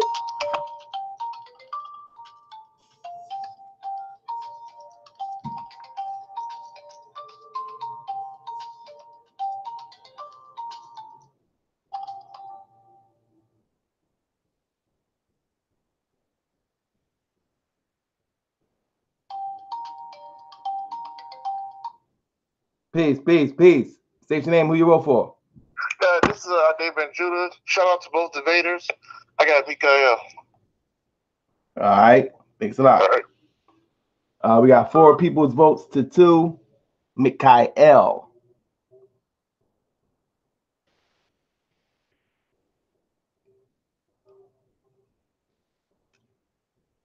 Yes. Family. Support that GoFundMe, man. Support the debaters, man. Y'all don't want to show no love to the debaters? Dang. Where's the love? Show some love. Show some support to the debaters. They put their information together. It takes some time to put their information together, man. You can at least throw a couple dollars in for the debaters.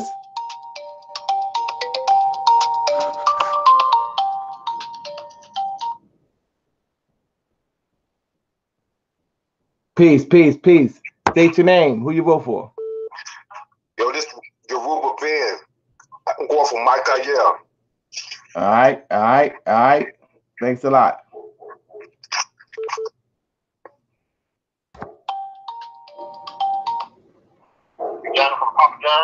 Peace, family. State your name. Who you vote for? Hey, this is Antonio from Domino's Pizza. I'm going for outside the claim. Shout out to Q. Outside the Q. What up? So who you vote for, bro? Claim your inheritance. Okay, thanks a lot, brother. So we got 1, 2, 3, 4 claim, and we got 1, 2, 3, 4, 5 for MikhaEL.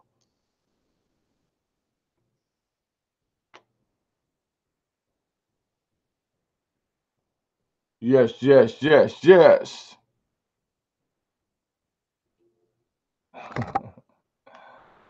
You know what I mean?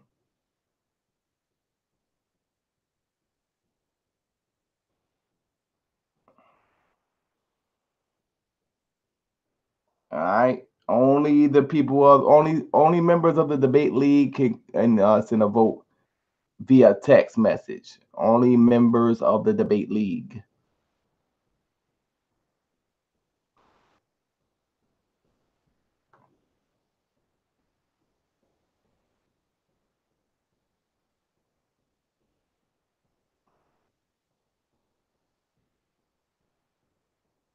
All right.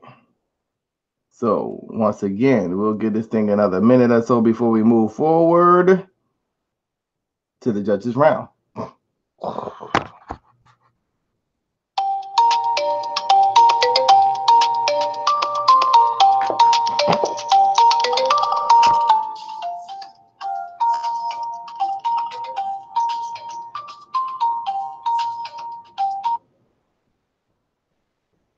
Peace, peace, peace, family. State your name, who you vote for.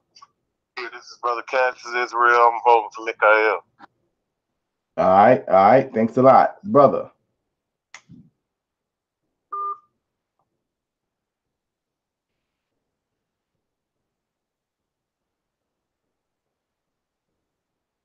So thus far, we have 2, 4, 6 votes for MikhaEL, 3 votes for claim your inheritance.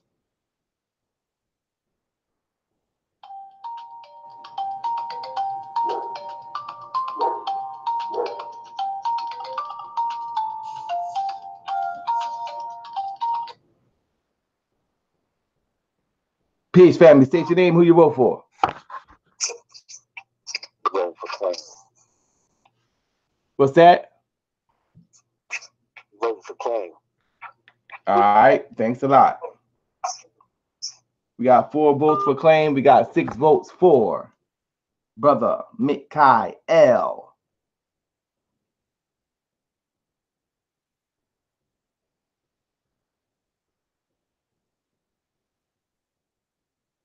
Once again, family, if you're sending in a text vote, you have to be a member of the debate league.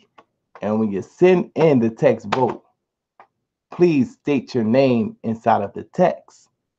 It is an art to listening.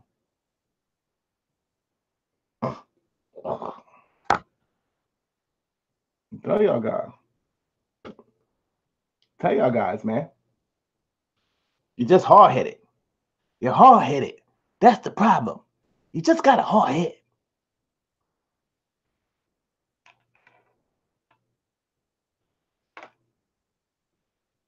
We'll give this a few more seconds before we move forward.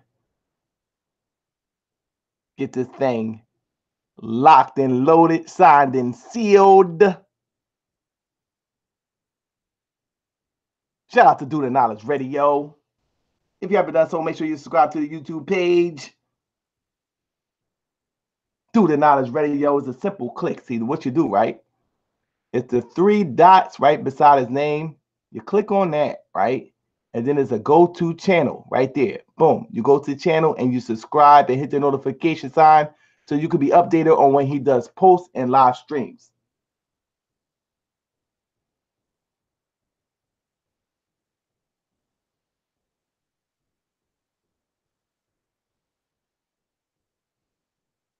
Peace, peace, peace, peace, peace, peace. Bruh, bruh.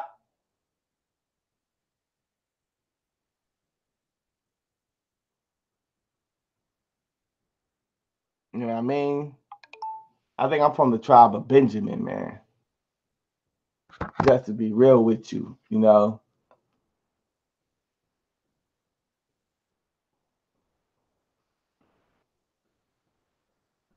All right, we got a Wax Dog vote.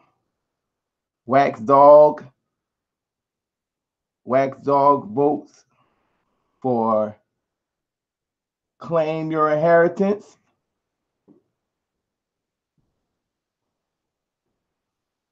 You got 1, 2, 3, 4, 5, 6 to 1, 2, 3, 4, 5. 5 votes for Claim, 6 votes for MikhaEL.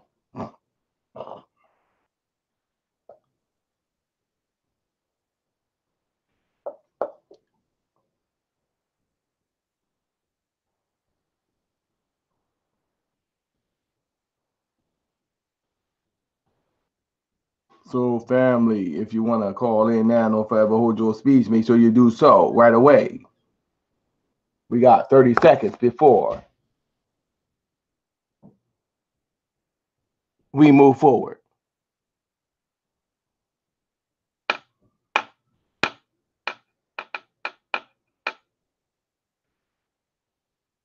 I'm trying to find out the topic for that to debate.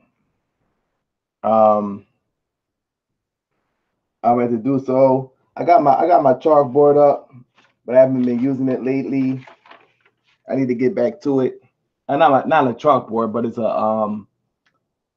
it's a poster board, a marker board, whatever you want to call it. Gotta start posting on that, make it a lot easier. You know what I'm saying?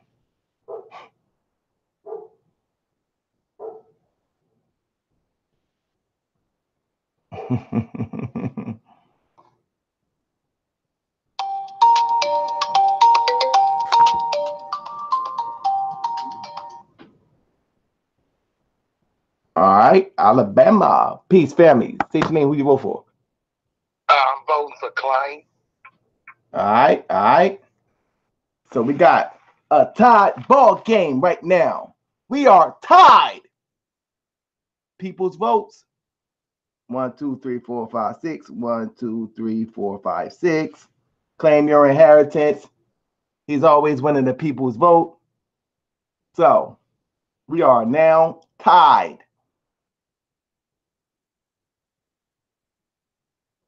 MikhaEL want a pair vote?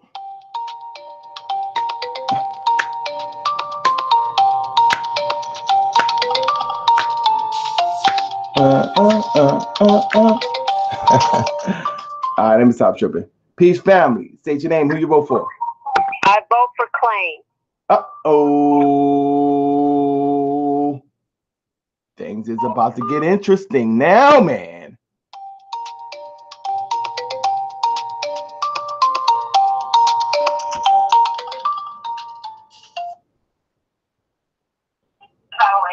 Peace. State your name. Who you vote for? Zach, I vote for Claim. Uh-oh. So we got 1, 2, 3, 4, 5, 6, 7, 8. 8 votes for Claim. We got 6 votes for. We got 6 votes for MikhaEL. I think we got a tie ball game, fellas.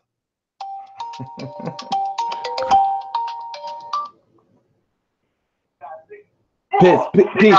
State your name, who you vote for? Tango, I vote for MikhaEL. All right.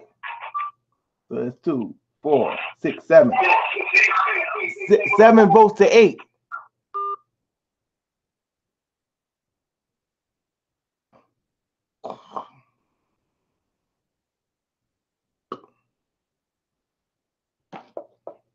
Who is going to win this people's vote? Now we know that Claim always win the people's vote. You know what I mean? So this is getting a little crazy now, man. This is getting a little crazy now.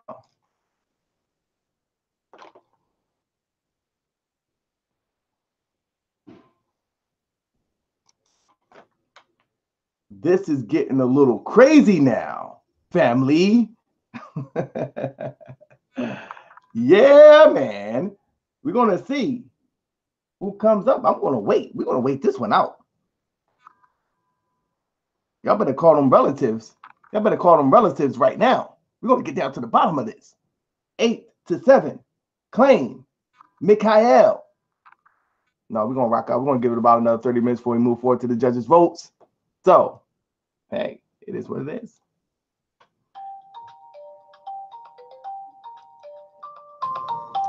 Yeah, we got another vote, family. Who is it? Who do you vote for? Claim. Uh-oh. Thanks a lot. I don't know. He's at 9. He's at 9 votes. So every time when another vote comes in, I got to reset the time. See, we're going to find out. This could be it. This could be it right here.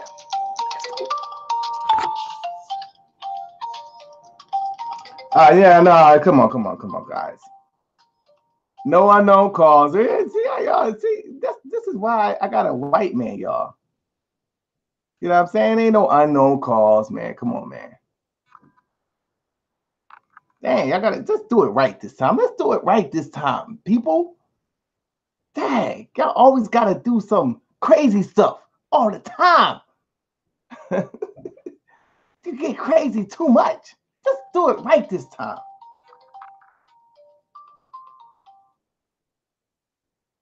Peace. State your name. Who you vote for? I'm me, and I vote for Claim. All right, so that is it, family. Claim has won the people's votes. Man, now it's time to get to the judges' votes. Yes, it's time to get to the judges' vote. I'm gonna have to grab the trophy when I'm done. You know what I'm saying? It's about to get real. It's about to get real right now. Gotta grab the trophy now. Getting real. So, through the knowledge, you can unmute your mic. Let the people who you know who you vote for and why. I'm shining the trophy. I'm gonna shine the trophy. I'm shutting up and I'm shining the trophy. I'm shining the trophy. You got the hand my hat on. You know what I'm saying? Y'all is not messing with me today, man. Did you notice? Hey, this is one that was a very tough one, and I ain't have a tough one in a minute. This one was very tough. Both of the debaters came to win, and they came to win with class. You know, that's a rarity nowadays, since we see like the hunger and the passion in the playoff round. You see what I'm saying? So it's also, you know, edifying to see that, you know, two brothers can engage in a dialogue and not get messy. Yes, sir. But I have to go with MikhaEL in the soundness of the argument. And it was an early cut that I was hoping that Claim would find a way to patch up in regards to, back to the same word, when you talk about legitimacy. You know, legitimacy can't be couched in fraud. You know, so that, and, you know, the debates were close. They was evenly matched. Both of them, like I said at the beginning, they both came to win. And then when it came in the Shucklebuck round, it fell apart for my brother Claim, man. And MikhaEL came in there like Cool Hand Luke, man. So I'm gonna have to go with MikhaEL. You know, shout out to both debaters, man. They fought hard. All right. Thanks for your vote, family. The vote goes to MikhaEL, the judges vote. So to one thus far. School of Understanding also voted for MikhaEL, and I also voted for MikhaEL.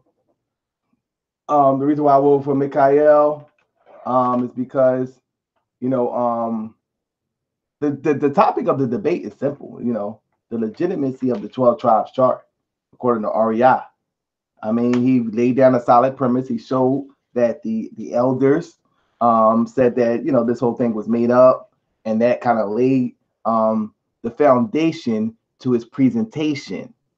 Laid the foundation to his presentation. He showed the discrepancies of the 12 tribes chart. He showed that there was how come the Africans and the Israelites in Africa aren't counted within the 12 tribe chart. He also made mention of the Afro-Latinas. He showed biblical evidence to support that, that it was going to be the tribes of Judah or the Judites that's going to be scattered, as opposed to the Israelites of the Northern Kingdom. When I asked claim your inheritance to give me clarity, he was giving me different answers. It was getting very confusing to the point of frustration. So my vote goes to MikhaEL. Shout out to both debaters. It was a very interesting debate. I learned a lot from both debaters. Let's go argue about this in the argument. Let's go. We're going to go to the argument league. Let's go to the argument league and argue about it, family. So with that being said, this is Solar Mind, and this is the Solar Vision Debate League playoffs, man.